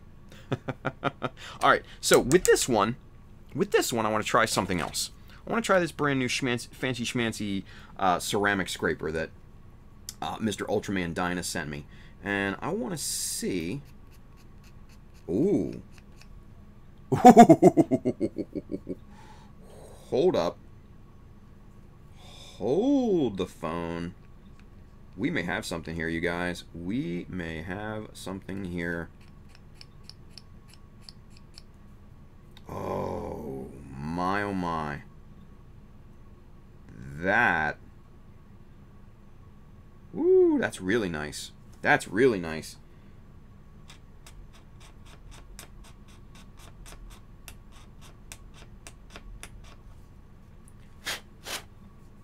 Wow. Yeah. That's pretty damn good right there, you guys. Man. Look at this. This tool coming in handy right out of the gate.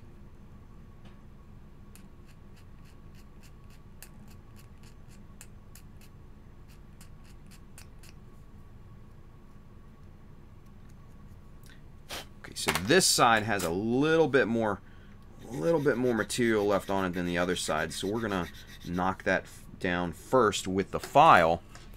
But man, Space Rat 53, he's over there on the good old YouTubes. What's going on, man?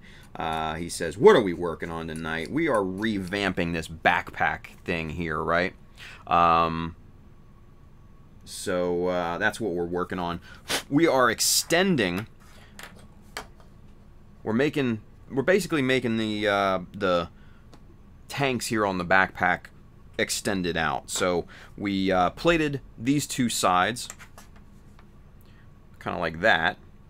So now we have a good base to work off of and to build up from that. But we're trying to even up these plastic, these glued-on plastic parts here.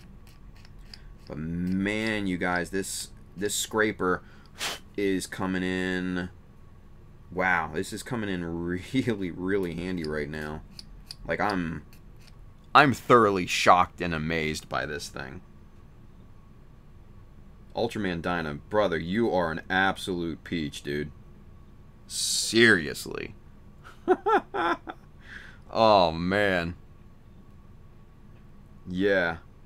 Just really good stuff. And now, guys, I'm sure that most, or yeah, I should say most ceramic scrapers will probably do this. You know, this is, mind you, this is a fancy schmancy sushi burrito, or sushi burrito, as my wife would say. And yeah, this is pretty nice. I'm telling you, man, this is pretty nice. I like this thing. I really do. I don't know why I didn't start with this instead of the bastard file. Shit, if the bastard file's not careful, he might start collecting rust. Wow, look at that. That's like just... That's just butter smooth. Okay, let's do this. Let's do this. Let's get super zoomed in, right? Because that's going to be the true test of things. Okay? So, let's see here. Okay, so this right here, this is an uneven piece, and my fingernails catching, and you can kind of see the shadow, the shadow of a little bit of a lip of a plastic right there, right? You can see that, or at least I can see it on screen. Let me switch back to this over here. All right, so yeah, there's just this little lip of plastic right there. So clean the dust off that thing, right? And let's go to town on this, and let's see what this looks like here.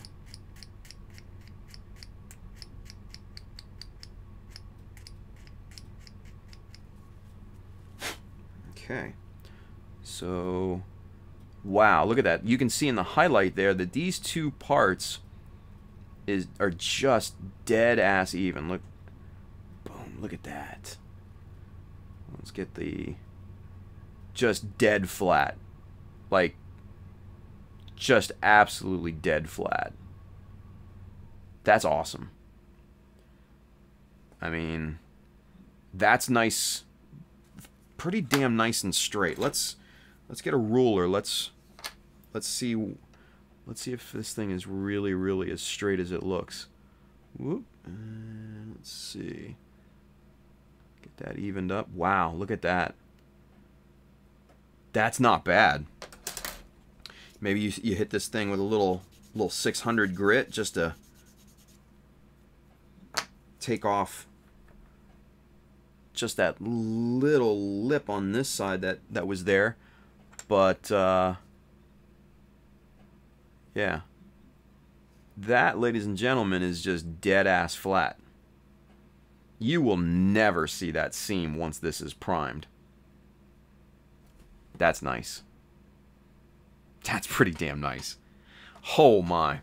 So yeah, and George on Old School Gunpla over there on he's on YouTube. He says Amazon has a Shaviv for $20 to $25. Damn fine. Daft Robo, my boy Shane, also recommends it, and I think No Zaku boy James has the same one as well. And if I'm not mistaken, I think I put that in the Amazon link as you know, on their recommendation. But let's get out of super zoom here. Let's get back to this work, shall we? Let's get that back, and let's get that back, and bada boom, bada bang. Bailey says, I have a Slice brand ceramic hobby knife that I like, that I quite like.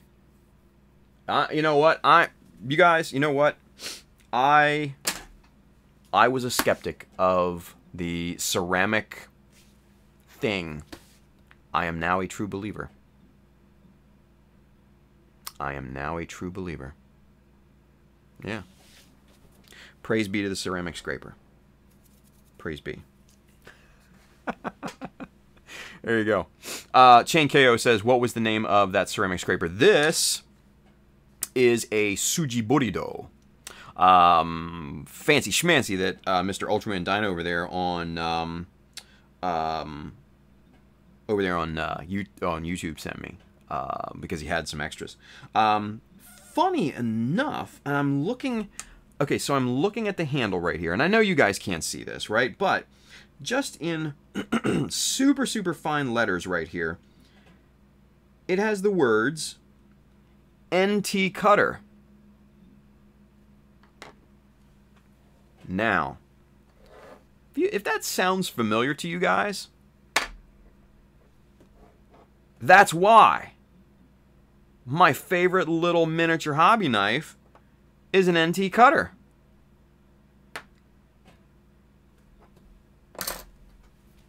It's a small world after all. Go figure, right? So they probably more than likely they made the handle. I'm guessing. And then Tsuji Borido, you know, buys the handles in bulk probably and inserts their ceramic blade at that point. I would highly guess. But either way, two really amazing companies working together.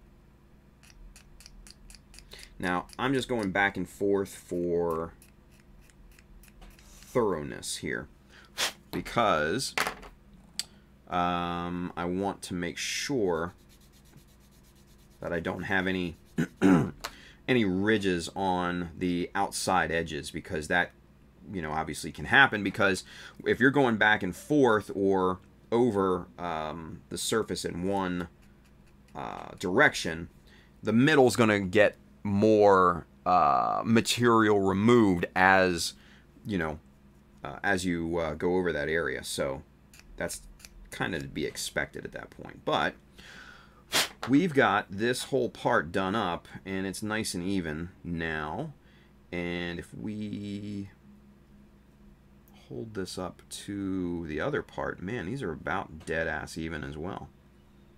Really good shit. Really good shit. So we're gonna cap this because chisel discipline and all, yeah. And now what we're gonna do, because these aren't 100% flat enough, yeah. So we're gonna pull out another Ultraman Dyna tool that he sent me here. We're gonna pull out the middle grade Minishima filing plate here, and we're just gonna quickly go to town on this and just get that, just knock off the high points on this thing, get this just dead ass flat. Spin this around every few seconds as well, just to make sure you're getting this thing nice and even. Man, and there you go. And I know it just looks white on the screen, but I can see it. Oh, man.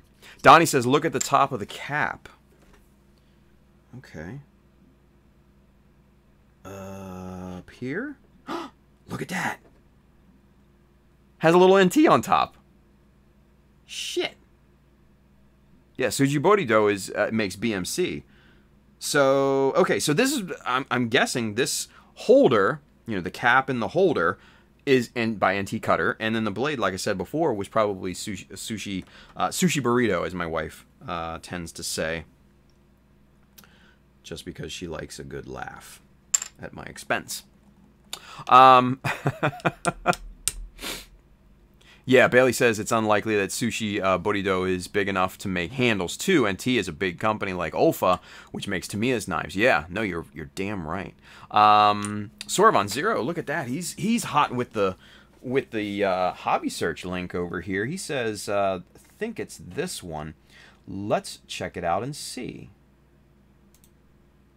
I think you're damned. I think you're damned right, Sorvon. I think that's the one. That looks exactly like the one I have. So that's probably a good call right there, buddy. Probably a good call. And then Bailey had one here a few seconds ago. Let's see what that is. Yeah, same one. So there you go. Bailey and Sorvon just hitting it, kind of double teaming the links across the platforms. Good shit, you guys. Good shit. Donnie Baxter says, I need friends like Ultraman Dyna. Brother, I know, right? Ultraman's an awesome guy. Awesome guy. And you know what's really cool about Ultraman Dyna? Is that he builds with his son. That's the cool part. That's the really cool part. Simply because that him and his son are building their GBWC entry together. Like, come on, man. How cool, how freaking cool is that? You know, a father-son duo hitting GBWC. It's just cool, man. That's just cool. Yumi Shisan, aw, look at that. Jeremy's wife. She says, your wife sounds like me. I never remember the names. That's okay. That's perfectly okay. Because we're here to remind you. Nice. Nice. Thank you for watching, Yumi. I appreciate that. Sorvon Zero says, the first link was just the blade. Oh, I gotcha. I gotcha. Bailey says, those plates sold out on Hobby Search. I think Ultraman probably got the last two, maybe. Let's see. Where do we leave off? Shield of Iron. Oh, yeah, I will finally experience Master Grade Camphor in about a week. Nice. It's a decent kit for its age. It's a decent kit. I like the design of it, right? Bailey says, it's what we're here for. Yes, it is what we're here for. Kennison, does Amazon have the plates, I guess? I don't know. Maybe. Might be worth a look. Might be worth a Google. Nice. Max Guzman, he's over there. I missed his comment over there on Facebook. He says, well, now I don't have to guess how to spell it. Thanks, Chris. Cool. Look at that. There we go. Good, good, good. Good stuff, man. Good stuff. Donnie Baxter says, my 15 and 21-year-olds couldn't give two shits about my plastic obsession. Dude, you know what? It's just one of those things. My 11-year-old, she built her one little bear guy. And she won juniors at SCGMC one year. That was it. She's one and done. She retired a champion, just like Jordan. She was just like, no, I'm out. That's all I need. I got my trophy. She never looked back. I tried to get her back into it. She was like, no, I don't want to. I'm not into it. I'm like, all right. I'm not going to push her. I'm not going to push her. But, you know what? She retired a champion. There's something to be said about that. Something to be said about that.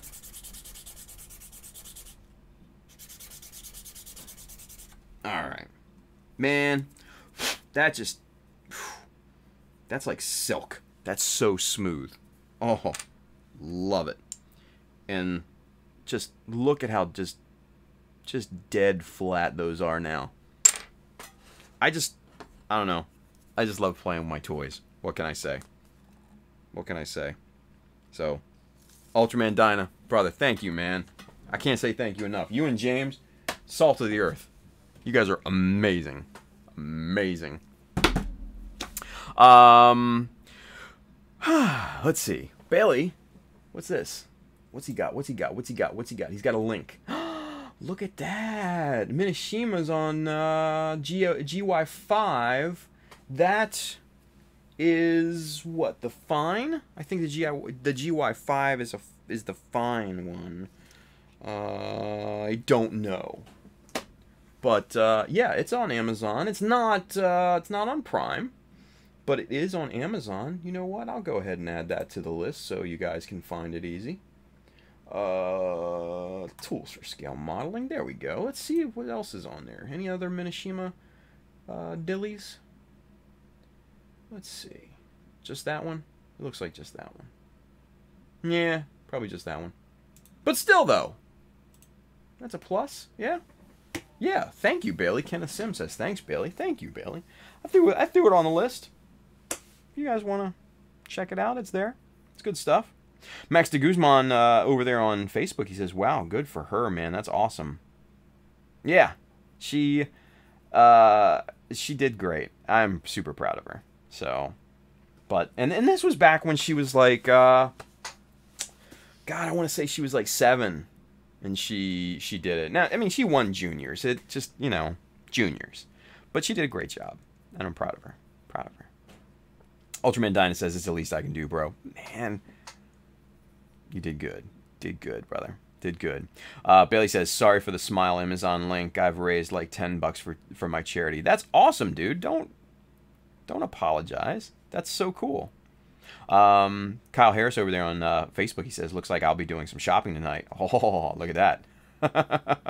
Mr. Old School George, he says, that's cool, Bailey. No, that is freaking cool, man. That is freaking cool. Ruslan, Amazon also has BMC chisels, but way more than USA Gundam Store. Yeah. Mainly because you're probably getting them from China. So I learned something cool here the other day, you guys, and I don't know if you guys knew this or not, because it has to do with shipping agreements with different countries, right? And the article, I think it was on Vice or Sci-Fi or something like that. I forget which news outlet it was on, but it was about why Chinese kind of profiteer folks are buying up Japanese collectibles and selling them for, you know, 4, 5, 6 times the price. If you guys are familiar with the new metal build Evangelion, sold out everywhere in Japan. But, you know, these Chinese buyers will evidently have come in, and it's been documented kind of on Facebook's, you know, pictures and stuff like that. Came into Japan, bought like tons of them, took them back to China, where they didn't have to pay any, I guess, import or duty fees or something like that. And then they didn't have to pay Japanese tax because they got them, you know, Chinese residents don't have to pay tax with a passport, similar to U.S. residents. So they basically got them at a lower price than most Japanese would be able to buy them, take them back to China, which they don't have to pay any import or duty fees with. And then on top of that, the U.S. has a shipping agreement with China, to where if the Chinese resident sends it through, I guess, what's called e-packet through the United States Postal Service, it's insanely cheap shipping, almost free. So shipping from China to here is either non-existent or next to nothing. They get it at a slight discount compared to what Japanese folks get it at, simply because they don't have to pay the tax. Yeah, it's kind of crazy. I did not know all that. So when you're buying stuff, especially like from eBay and stuff, and it says free shipping, and it's from China, it's probably why. They're probably sending through UPS or USPS e-packet. Learn something new every day, right? So there you go. So now you know. Knowing's half the battle. You know, all the after school wisdom, cartoon wisdom. So there you go. Yeah, and it's fast because it's through you know, basically through United States Postal Service. Yeah, it is fast. E-packet is super fast. Yep. So there you go. There you go. Yeah, Bailey, the more you know, right? There you go. Yo, Joe. Anyway, so what time is it getting to be? It's 12:20. We started 20 minutes later, so it's about that time, right? It's about that time. But you know what? Screw it. Let's keep going just for a little bit more, because I'm having fun with you guys, and it's the last stream before my vacation. So there's that, right? Anyway. Kyle Harris says, explains why it takes so long. It actually probably shouldn't take all that long. Because United States Postal Service e-packet is, like I said, through United States Postal Service, they get a shipping discount on it.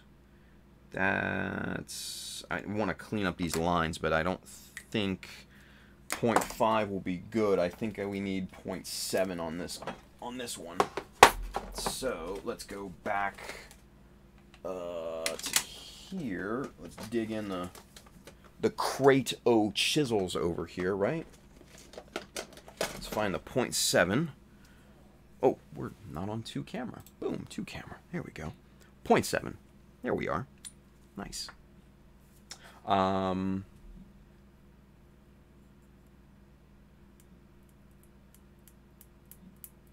Jeff Edge, any luck on FlexFit hats? Yeah, we have FlexFit hats. I forgot something, didn't I, Jeff?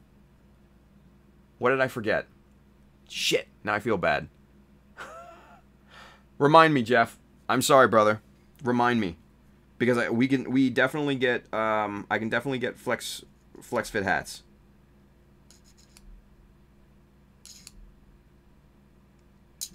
Ooh, there we go. 0.7. Nice and clean.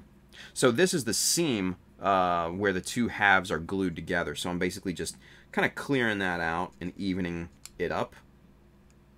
And the 0.7 is doing a bang up job right now.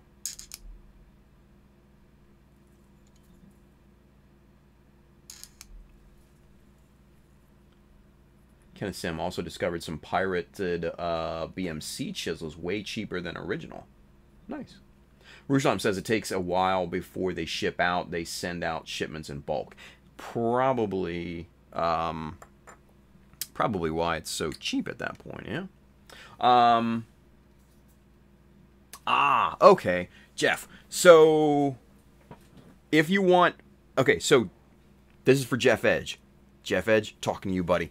If you want a FlexFit hat in one of the current hats, what I would say is order one of the normal hats, shoot me an email or before so I know to look for it, and then what I can do is just on the back end switch it over to a FlexFit. So yeah, it's pretty easy, Chris R. Yeah, and Chris R got a beanie from me. I can do beanies too, so beanies are fun if you guys are into beanies.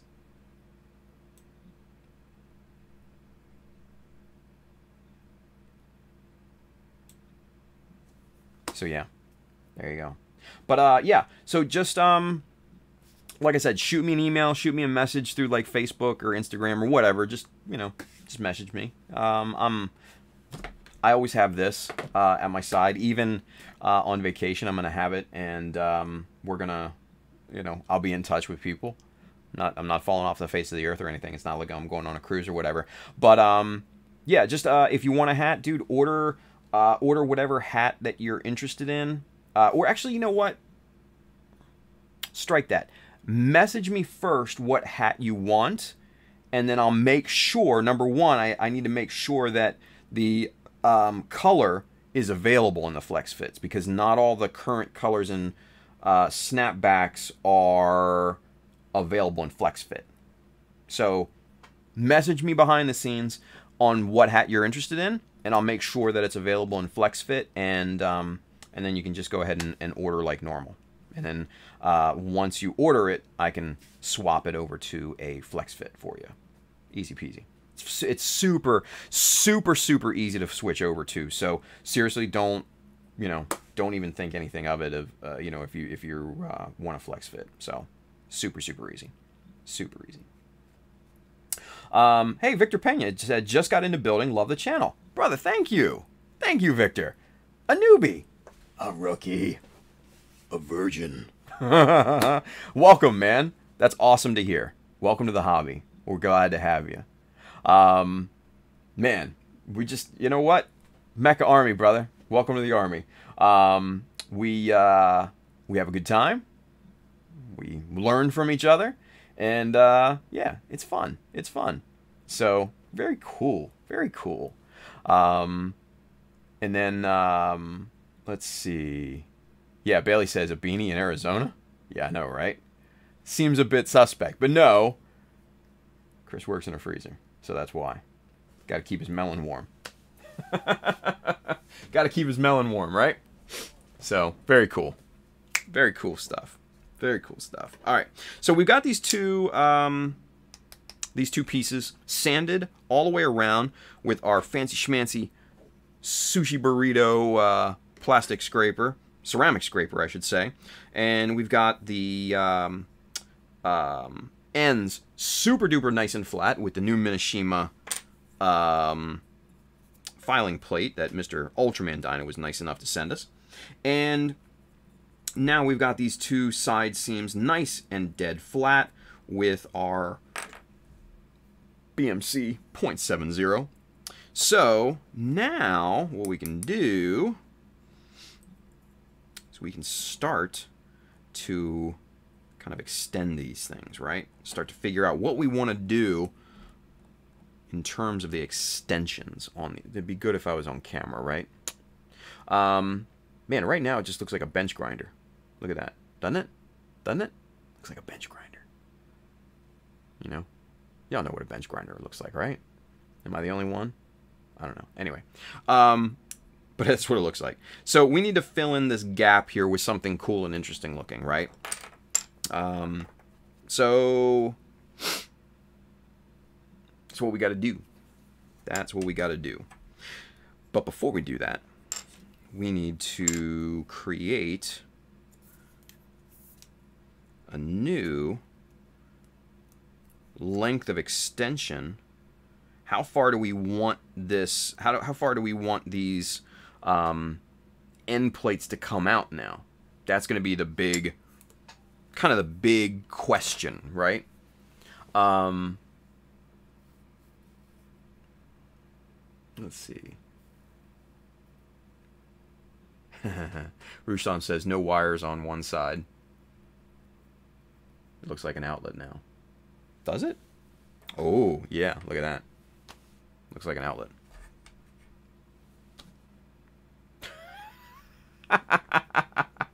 That's awesome. That's awesome. It does look like an outlet, doesn't it? That'll get filled, though. That'll get filled. We will fill these gaps with plastic or putty or something. Anyway. Shield of Iron says, useful for cleaning old metal and even used to sharpen a pencil out of boredom. Holy shit. Bench grinder, yeah. That would definitely sharpen a pencil. There's no doubt about that. But, so what I'm thinking is, let's see.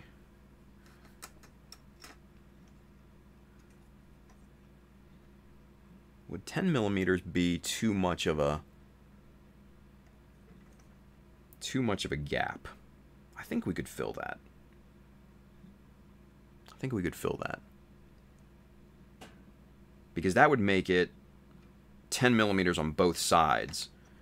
And then that would basically put the width to about, roughly about there.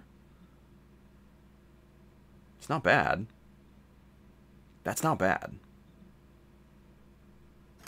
Okay, so before we do that, let's see what we have in terms of the biggest diameter of tube here. We've got 11.1. Here's a 12.7. If I can reach the damn thing. All right, so here's 12.7. Ooh, that's not bad. So there's that, right? I think that would look pretty good. You know, cut a little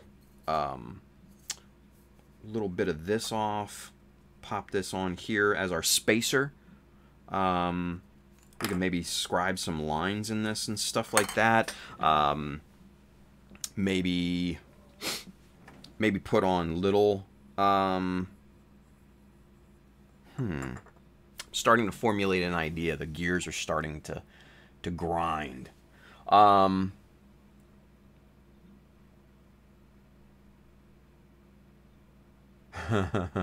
Bailey says, I would like to get that mini disc sander on the Zero YouTube builder has. Dude, right? I've seen people make their own little mini disc sanders. Crazy stuff. Crazy stuff. Okay, so what I'm thinking here is now to have the 12.7 as our main spacer, right? But then you have a good amount of space all left around here, right? So what I'm thinking is use like maybe 2mm rods and just kind of decorate those around in a certain, you know, spacing, like maybe 6 all the way around. I think that could look pretty damn cool. I think that could look really damn cool, actually. Ooh, or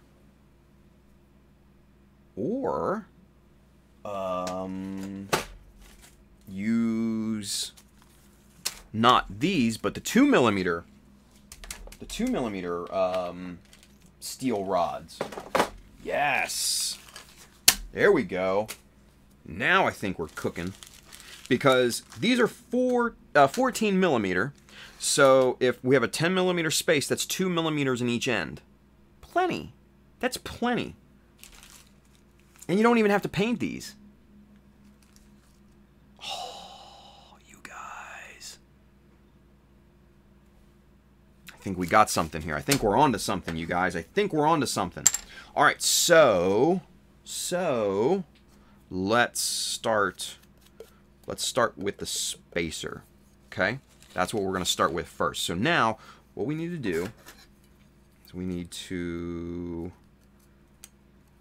number one,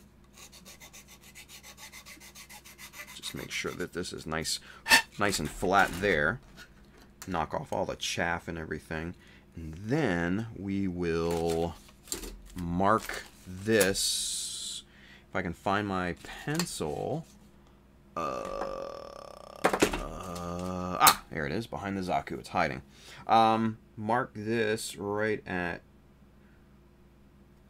10mm, right about there.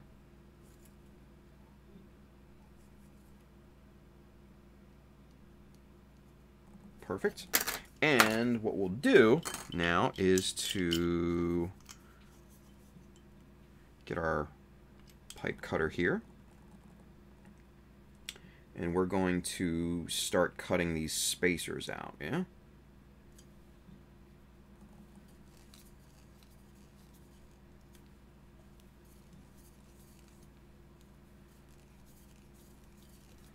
Easy peasy.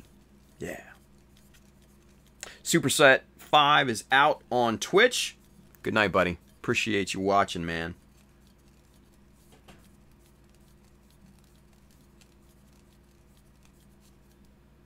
Zero Kai says, well, looks like I need to buy an RE100 first form Barbados and kit bash it with my blue frame. Dude, that would look pretty damn cool, I think. I think it would look nice. Boom, there she goes. Just gotta wait for that pop. Just gotta wait for that pop. And that's what happened. So now we have a 10mm spacer here. And that's basically dead on. We need to clean the chaff up on this side, the little flashing and stuff from the cutting process. So I'm just kind of knocking the high points down with the bastard file here. But then we're going to get some more use out of this guy. This is the beauty of having these little file plates right here, you guys. Seriously.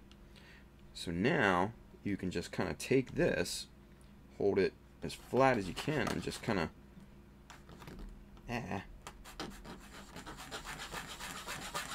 rotate that, and that should hopefully be dead flat. Let's get the calipers out here. Let's see how close we are. Not too bad, 986. Sorry, Bailey. Sorry, buddy. Bailey says, damn it, Tim. rubbing it in, literally, with these plates. Sorry, man. Ultraman Dinah says, everyone, may I have your attention, please? Absolutely, man. Anytime. What you got? What you got, Ultraman? Tim, that means you too. Run it. Let's go. You have our attention.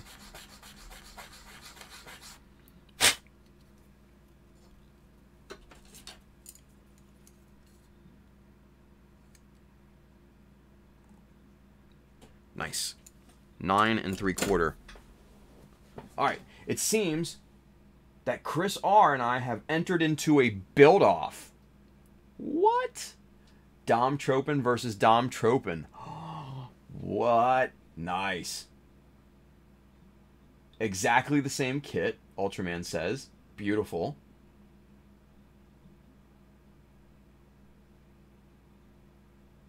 Anything else? Anything else? No? That's it? Cool. I love the idea. I love the idea. Yeah, and George is, old school George is like, dude, sweet build off. I agree. I love this idea. This sounds like a cool build off. Because I know what Chris is building. Yeah, so basically he has a head start. Yeah, definitely. And he's customizing his. And I know, Ultraman, you can do the same. And yeah, I think that's a cool build-off.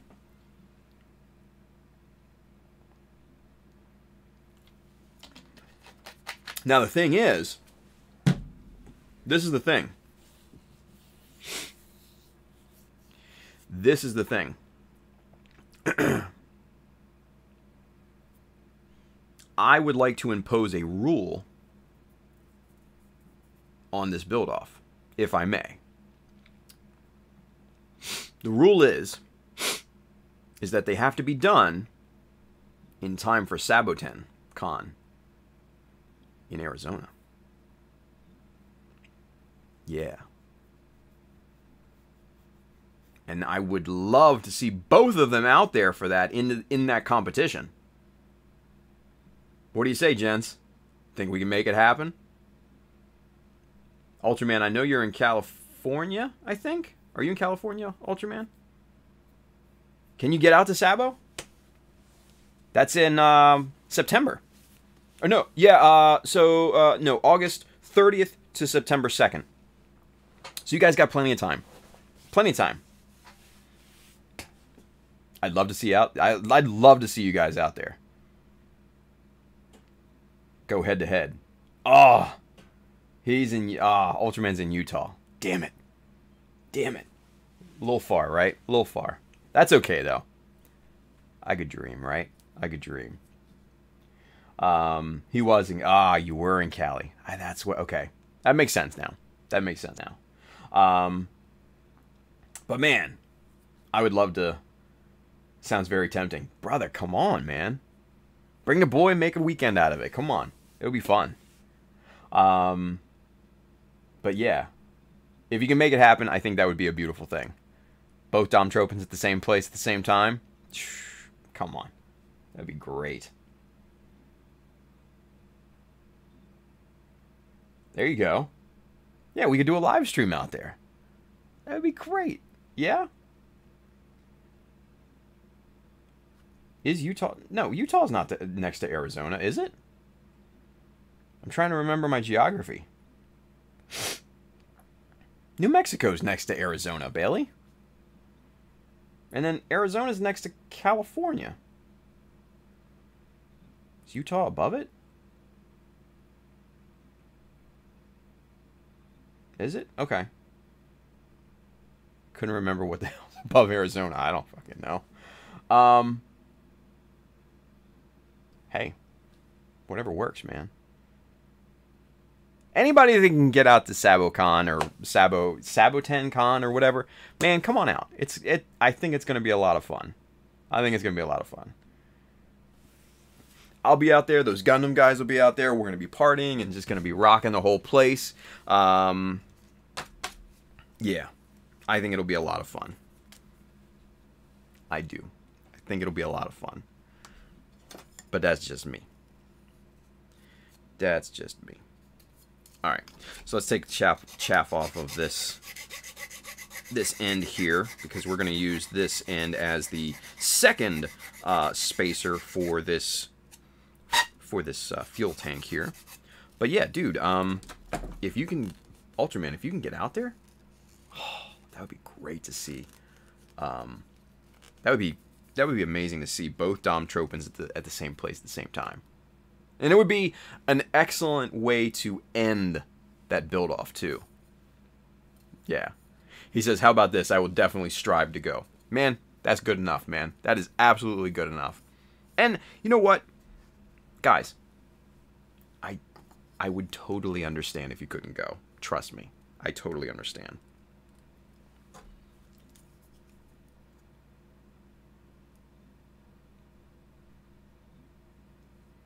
Okay, there's the mark there. Yeah, and if you can't go, you can always ship it to Chris and have it on display and everything. That would be cool too, I think.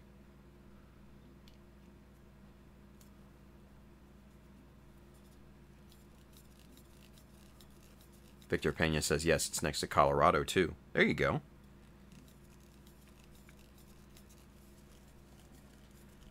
Here we go, get this on screen, right?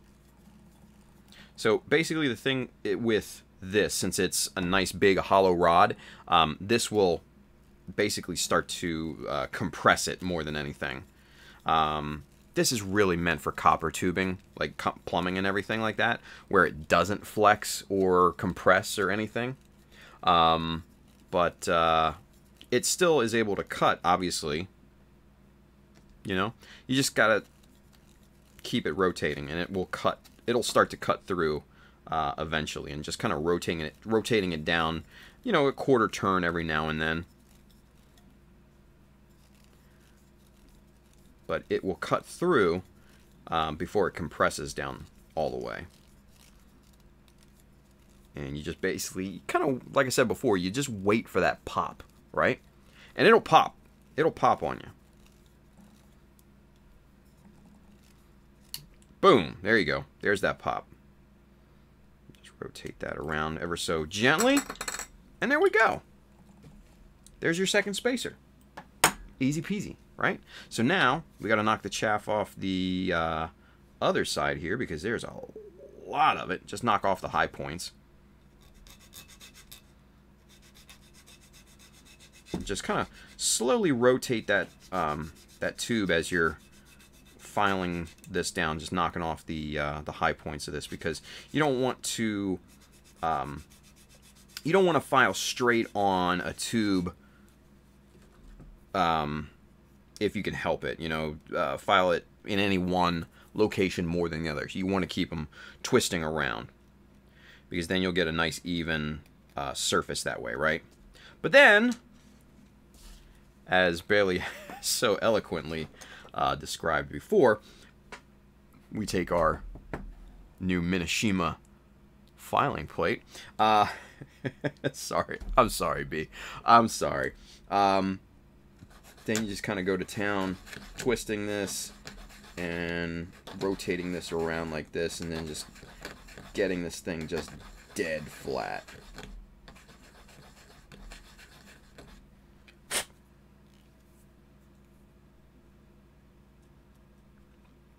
And then if you really wanted to, you can get your amazing Sushi Borido ceramic scraper and just kind of really go to work on this edge, just getting it just super, super flat. Just twisting that around as you go.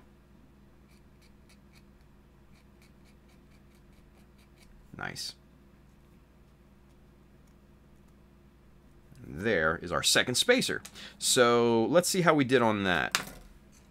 Is it even? It's pretty damn close. I think this one is slightly longer. This one is 985. This one is 979. So that's pretty damn close, you guys. That is really super close, yeah? Really super close. But, like I said, the other one is just slightly longer. But to the human eye, you'll never notice it. You'll never, ever, ever, ever notice it. Nice. Look at that.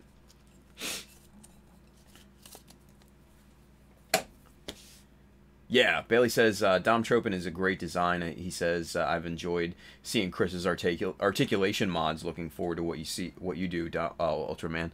Dude, I know, right? I think it's going to be awesome. I really do. I think it's going to be an awesome build-off. And I'm looking forward to it. I think you guys will definitely knock it out of the park. So, that's pretty cool that you guys are doing this. Really, really cool. All right. So, let's see. What time is it? 12:45. What do we do? What do we do? I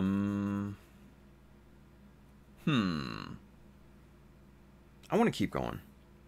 I do. I want to keep going. Let's keep going. Do you guys want me? You want to keep going? Let me know.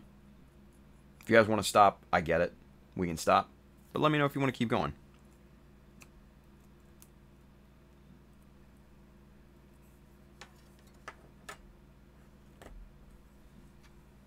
Okay. So there would be our spacer, right? Like that. And hello inside of the tube. Ultraman Dyna says keep going. Julio Ponte says let's go. Nice, I like it. So there's kind of the amount of space that we're going to have to work with that we can fill in with those metal rods and everything, right?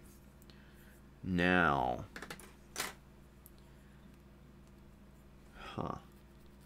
the one thing that I didn't worry about before is the seam in here, right?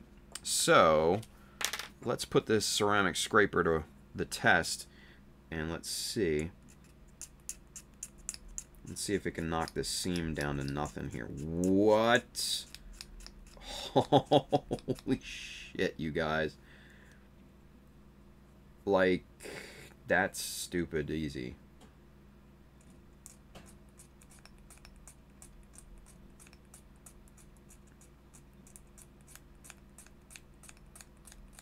Wow. That really made short work of that. I mean, look at that. It used to look like that, and now it's just completely an even surface, right? Like, it passes the fingernail test with flying colors. And you can see the scratches there from my fingernail, right? Just went right over it. That's really, really, really nice. Wow. I'm super impressed with this thing. So let's do the other side, shall we? And the cool thing about this scraper is that you don't have to worry about cutting yourself, right? Because it's not sharp. It's not sharp at all. It won't cut you. It's not, you know, the tip isn't sharp, so it's not gonna stab you or anything like that. It's just, for some strange reason, ceramic just gets down on the plastic.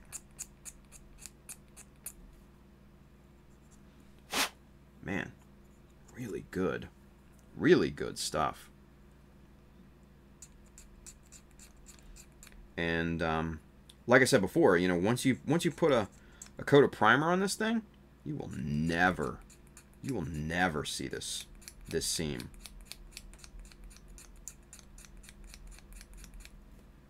Man, that's really, really good.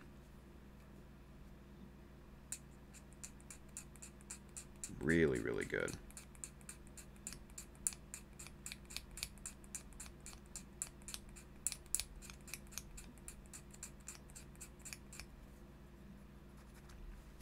Wow. So impressive. So impressive. I think this might be one of my new favorite toys. That's so cool. Ultraman Dinah says, yeah, Tim, now you're discovering the ceramic goodness. He says, I fell in love when I first got it. Dude, I mean, I'm a convert. I totally believe in it now. That's crazy. That's just, it's crazy. Bailey says, I think that's why the Force Horsemen advertised it. Yeah, I mean, because it's just it's so good. The ceramic scraper is so good. I know James got it at first, and then he suggested it to Shane, Daft Robo. He got it, and then both of them have just been kind of touting it up, and I think Gio got one at this point, so it's a domino effect. It's nice. It's nice. Julio Ponte says, I've been wondering about these blades. Seem to work really well. Yeah. Yeah. Kenneth Sim says, just be careful if it cracks, don't keep using it. When it breaks, hurts real bad in your hand. No, yeah, ceramic is no bueno. No bueno. That's not a good thing, right? That's not a good thing. Jeez Louise. Okay.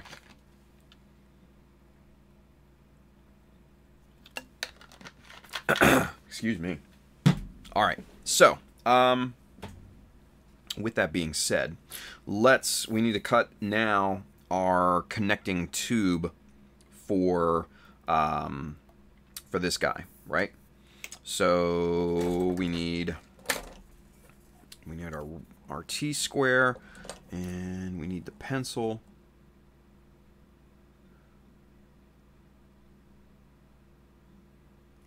Right about there. Now, since this is a little bit of a thicker walled tube, and it has a smaller diameter, this should be a lot sturdier in this thing and not compress nearly as much as the larger diameter. And that's exactly what's happening. It's not, it's hardly compressing at all, but it's cutting super quick, which is good. Ultraman Dinah says, Tim, are you going to need to get new blades? I don't plan on it at this point, because I plan on keeping this thing capped and taking care of it. But I mean, I know where to get them at this point. So, yeah. Clipping nubs. It's Julio Ponte. Love that. I love that handle. I don't know why. Clipping nubs. Oh, shit. Speaking of no Zaku boy, Mr. James. What's going on, James? James, how you feeling, dude? James, are you hungover?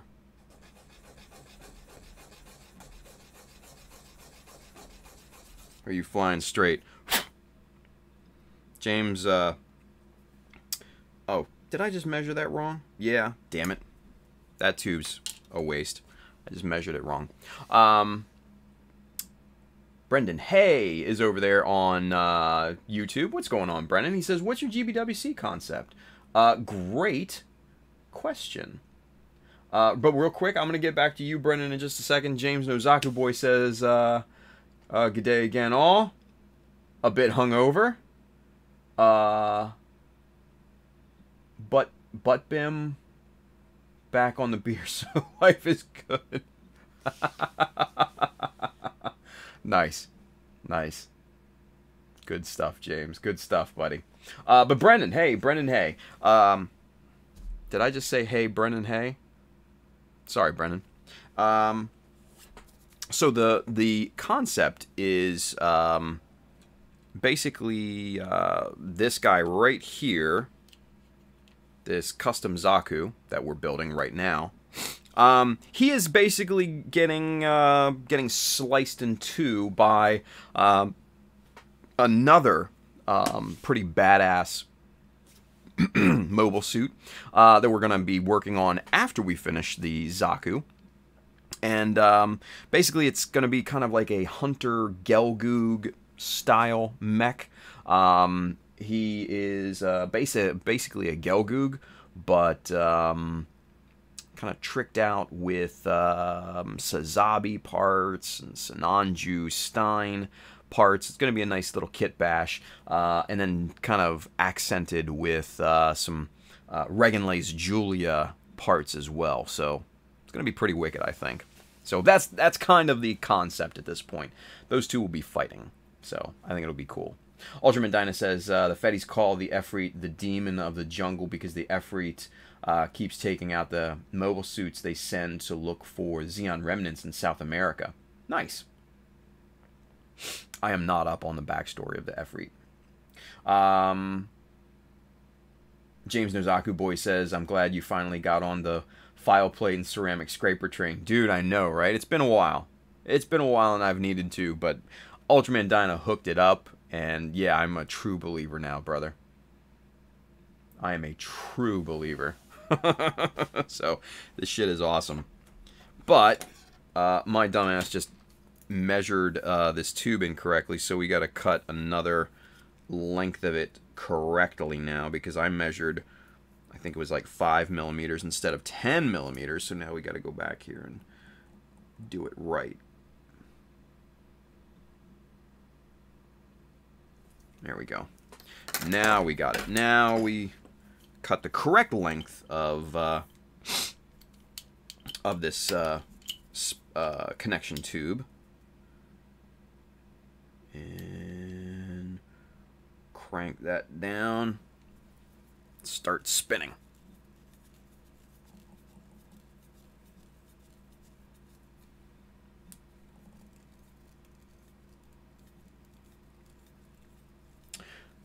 Brendan, hey, is this the James from Gunpla Talk? No, I don't. You know what? I don't know if we've ever had James on Gunpla Talk. James is Mr. Nozaku Boy, which is, he's one of those 4 horsemen of the Mechapocalypse over there on Instagram. And multi-time second place winner of Australia GBWC. So, wonderful modeler. Even better guy.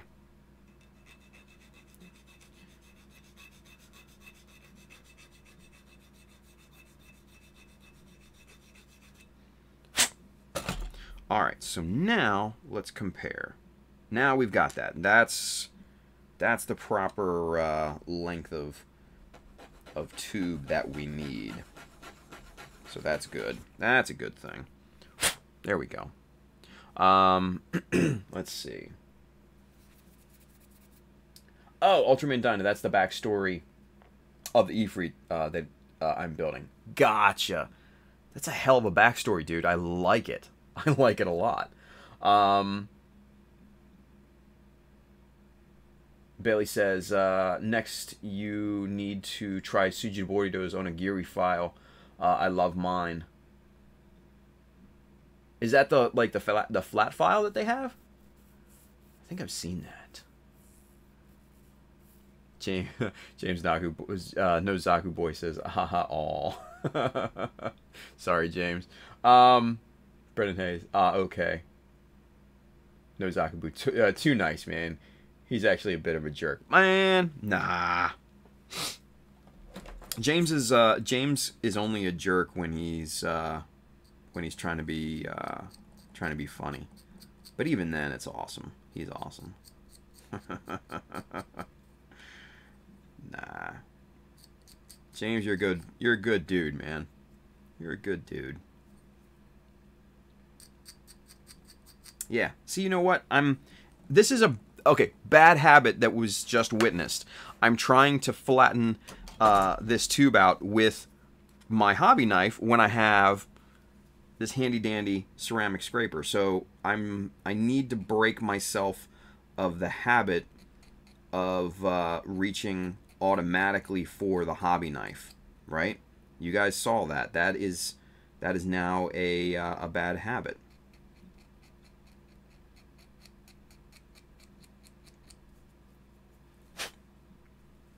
Okay, so now we've got the inner connector, and then we've got the outer spacer for this thing, right? Which looks pretty damned good. Now, let's see. let's see. This is 7.9. Yeah, 7.9 is the outer diameter of that particular tube. The inner diameter of the main spacer is 11.3. We'll call it 11.3, right? Okay. So let's figure this out. 11.3 minus the 7.9. It's about 3 millimeter. Yeah, about 3 millimeter. So if we were to space this with 1.5 millimeter all the way around, that should put us in the center, right? It should put us in the center. So if we pop that in here and we start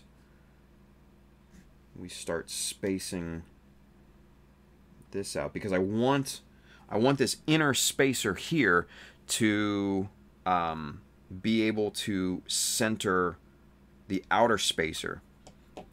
This peg is already centered on it, so if we can get both of these spacers connected and centered, then all I have to do is drop the center one on this.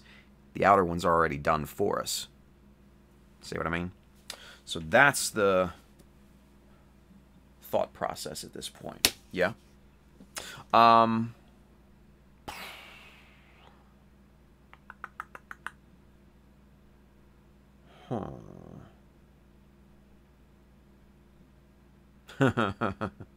Julio Ponte says when he's cursing drivers out in live streams. I've seen that too, right? That's funny. It is funny. So let's see.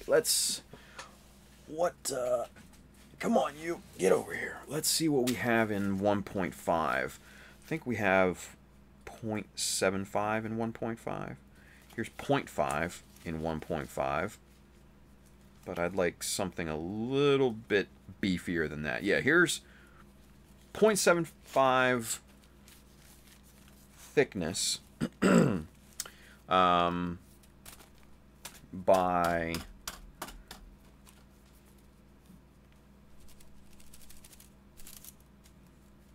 1.5 width. So that, we will pull a strip of that out. And then we will put these bad boys back here. Yeah. And drop those in the storage bin. Okay, so now what we can do is put the eyes over there, move everything off of there, grab this. What was that? Oh, just some scrap. The chopper, pull the chopper out here. Now, the wave little T-square here, this is exactly 10 millimeters in width, so we can use that as a nice guide for the chopper. Get the stop block locked into place, and now we're going to cut some strips of this 1.5 down to exactly 10 millimeters, and that should give us some good spacers for this thing. So we're going to chop 4 just as an initial test run, and we're going to see if we can't get this bad boy centered up here. This might fail, this might work, I don't know. The only way to know for certain is to try it. If you guys watch my little quote stories on Instagram, the one I posted today, it said, shit, I forget exactly how it goes. It said an essential aspect of creativity is not being afraid to fail, by Edwin Land. So, yeah, there you go. That's a actually really profound kind of thought, right? Because what we're doing right here with this could fail miserably. We don't know yet. Or it could be the way to go. It could be awesome, yeah? But we won't know until we give it a shot and give it a try. Now, where the hell are the tweezers? There they are. All right, cool. So let's try to space this thing out, yeah? So what we'll do is we'll pop one of these in here like that, and hopefully it won't stand up like that. Okay, so what we're going to have to do is glue this in place. So a little bit of super glue. Just a little bit, yeah. And we're just going to pop that right there.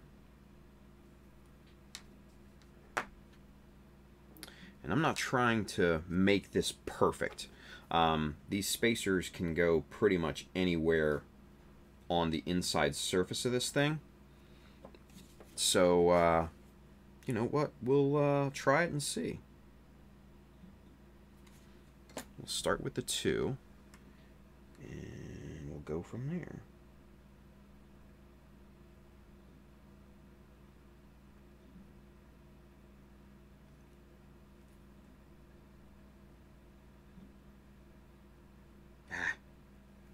This one doesn't want to stick for some reason. Let's get a little bit more super glue on his side here. Okay. And then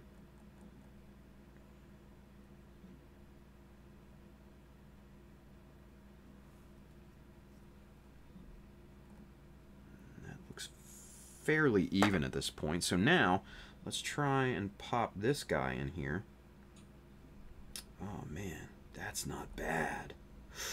That's pretty damn close, you guys. That's pretty damn close. Oh shit. Alright. I think we might be onto something, you guys. I think we might be onto something. Alright, so there's a little bit of overhang on this one. We're just going to clip that back just ever so slightly, just so that this thing can sit flat here, right? So now, let's glue these other 2 spacers in, and let's see if this thing actually centers it up perfectly. Because that will be amazing if it does.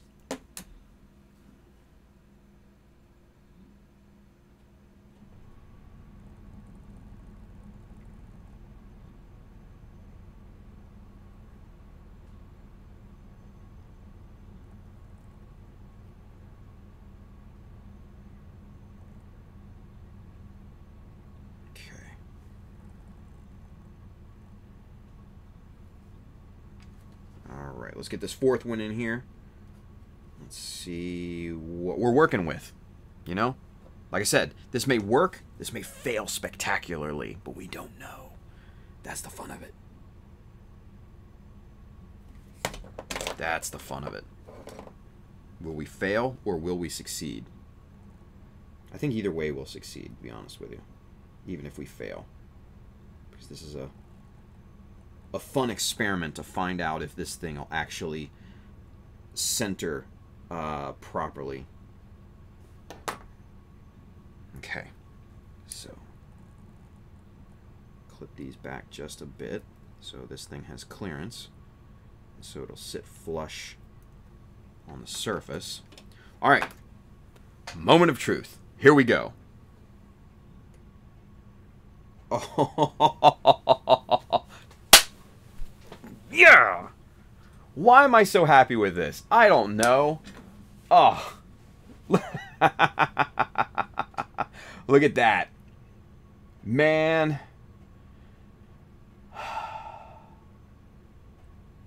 That's awesome. It works. I mean, that centered up perfectly. That centered up perfectly. So now all we have to do, take a little bit of plastic magic, right?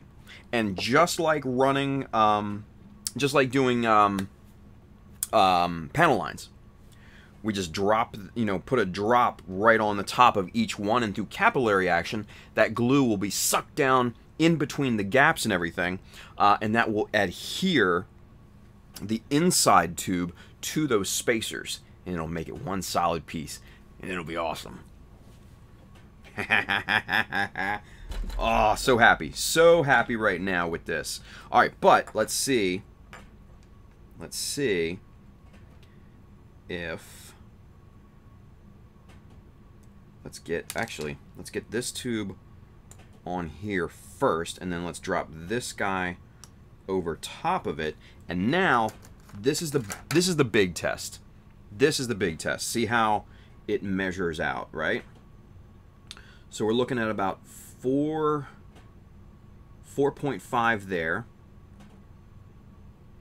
We're looking at about 4.5 there. 4.5. 4.5. It's dead center, you guys. It is dead center. That's awesome. That right there is awesome. Man. And then let's take that off. Let's clip these protrusions out just a little bit, just so. Oh, damn it! So that one came out, so we're gonna have to super glue that back in. Not a big deal. I think we'll probably have to reinforce the super glue with a bit of plastic magic, just so we can get some solvent action in here and really bond all these pieces together, which isn't a bad thing.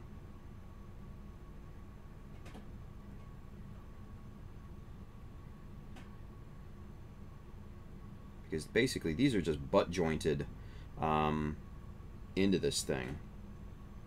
And what I mean by butt joints, if you're not familiar with how like woodworking is basically two flat surfaces just kind of being glued between each other like this, right?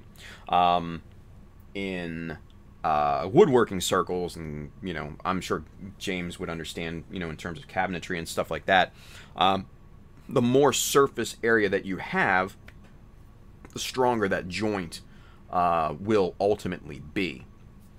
That's why if you guys watch, like, you know, This Old House or New Yankee Workshop, you know, some of those old ones, you will see these guys just go crazy with the joinery, and that's why, just because it makes it much more solid. So there, and this is kind of off center, but there you have the spacer. Looks pretty good. Looks pretty good. I'm happy with that. I'm happy with that. That's a good first experiment. A lot of work, but man, for the accuracy that we've attained, I think it's totally worth it. So we'll put this on the 1, 2, 3 block here. Since this is steel, the plastic magic won't adhere to this thing. And what we'll do is we'll just dribble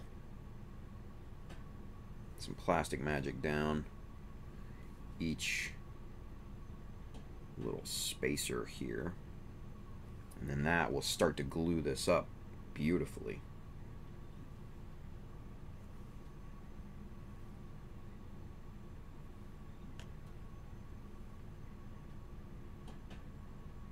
Yeah, there we go. Now we're cooking. So we'll flip that over. Just kind of get that all nice and glued up and beautiful. And now what we can do, let's see. So that this thing can dry properly, we're going to see if we can't. No, that's not going to work either. Because I don't want to set this spacer down, because I don't want it to adhere to anything that it's not supposed to adhere to. Now, honestly though, it should be set up at this point. Just Kind of give that a good little press there. Let's get a little, just a little bit more super glue on this one spacer, because I see a little bit of light right there, and I would like to make sure that that is filled.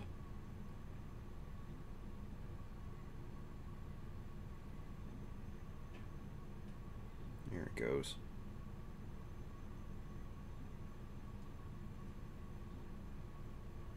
Nice. Okay. Oh man, so that's cool. I'm so glad it works. So glad it works. So that's awesome.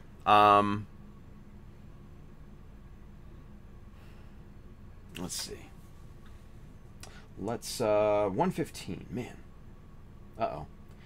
James says, anyway, guys, I'm off. It's the missus' birthday, and people are getting to my house, so I have to be real-world social.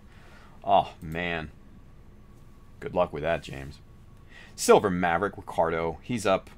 He's over there on Twitch. He says, Tim, go to bed. You have to get up early to drive to Jersey. Dude, I'm not going to Jersey tomorrow, brother. I'm going on vacation tomorrow, man. I wish I could go to Jersey tomorrow, to be honest with you. Are you going, Ricardo? I mean, you're up that way. You should be going to that thing. Meeting the folks. But no Zaku Boy Rad stream, Tim. Thank you, brother. Appreciate that, man. Appreciate that. Yeah, so Mosquito Con, for those of you guys in the Northeast, it's in Jersey tomorrow. Yeah, see, Ricardo will be there. Silver Maverick. Man, I wish I could go, man. Everybody's gonna be there tomorrow, except for me. So that sucks. Now I leave tomorrow early for we're going to Disney World next week. So yeah, that's why I gotta miss it. Nothing has lined up my way, unfortunately, this year.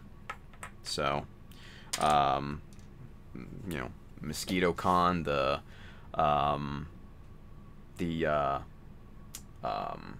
Richmond thing, that didn't line up either. Everything just, you know, not my way. Anyway, but it is what it is. Chris Pabs over there on Facebook, he says, have fun on the vacation, man. Nice to get away from all of the plastic business. I don't know. I like this shit. This is fun to me. Julio Ponte, Disneyland, right? That's funny. Yeah. So, good stuff. All right, guys. We've gone over about an hour now, so I think that was a good one. Yeah, I think that was good. I think we made some good strides in this thing. I think getting back to work and tearing this backpack down and kind of refining it a little bit more, I think definitely was the way to go. I think scrapping those long Sinanju Stein fuel tanks, I think that's probably a good call, yeah.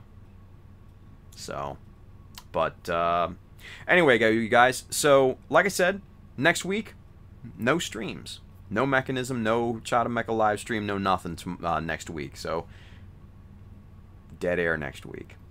Dead air. So, but that doesn't mean that you're not going to hear from me, because I'll probably be doing, you know, some impromptu live streams from Disney World next week. Just having fun, just showing you guys, you know, quick little snippets of the vacation and stuff like that. So, you know, maybe 2, 3, 4, 5 minute little deals, maybe on Instagram, maybe on Facebook. Who knows? We'll have fun with it, right? But I know it's going to be fun next week. I know it's going to be fun. So, all right. So let's tie this thing together. Guys, if you want to get one of these cool-ass Sinanju shirts, hey, Brennan, hey, thank you for the sub, brother. Appreciate that. Welcome officially to the Mecha Army. But if you want to get one of these cool shirts, man, hit up chowdermecha.com. Hit the store button at the top. You'll be transported to the store where you can find shirts, hats, bags, and all some other cool stuff. Go get you some of that. And then also, if you want to, you know, get in on some of the tools and materials and stuff like that we've used here tonight, there's an Amazon link just below there on YouTube and Twitch. That side, if you're watching on Facebook, it's an associated link, so I get a little commission from the products that you buy, but that does not increase the price that you pay. Everything's sourced out, so it's easy, super easy to find. We've got books for inspiration. We've got camera gear and stuff like that for streaming if you're into that. And then, as always, the hobby tools and stuff like that. So it's very, very cool. And if you need stuff for, if you need models, if you need paints or decals, my good friends over here at USA Gundam Store, who we partnered with on this 2019 GBWC build, and the amazing super high quality Mecha decals that are going to be coming soon, they're the place to go. Go get you some. Go get you some. It's going to be fun. Anyway, you guys, I'll miss you guys next week. I will. I'll miss you guys. But I will be back here week after next. We're going to kick this thing in this ass and get back on it. And then on the 20th of this month, I hope to try and get down to, there's a Fairfax IPMS thing going on, a little thing. I believe Macho Models is going to that. Some other folks, I think, are interested in that. I'm going to try to get there. I can't guarantee anything at this point, but I'm going to try because I'd like to get in on that sweet late in the day armor deals and stuff like that, so I can pick up some Greeblies. Oh yeah, I'd like to get in on some of that. Bailey says, so when's the next mechanism? Man, about a month. The next one was supposed to be next week, but there's nothing next week. So, what? So 2 weeks, 3 weeks from now. That's the next mechanism. Yeah. Kenneth Sim, when's Gunpla Talk? I don't know. We haven't talked about it yet. Probably later in the month. Yeah. Chain KO says, true inspiration, Tim. Thanks for the stream. Have a great vacation. Man, thank you very much. Appreciate that, Chain. Appreciate that. So, you guys, like I said, I don't want to go. I want to stay here and build with you guys, but it is getting late. I need to get to bed because we got to be up at like 7 in the morning and get the hell out of here at about 9. So, with that being said, guys, have a wonderful next week. Be safe out there. Build something really cool. And you know what? In a little over a week, we'll be back here, and we're going to kick this thing in its ass, like we said. We're going to keep going. We're going to keep learning and keep experimenting and keep having fun. So, without any further ado, guys, have a wonderful week. I'll see you when we get back from vacation. Bye, guys.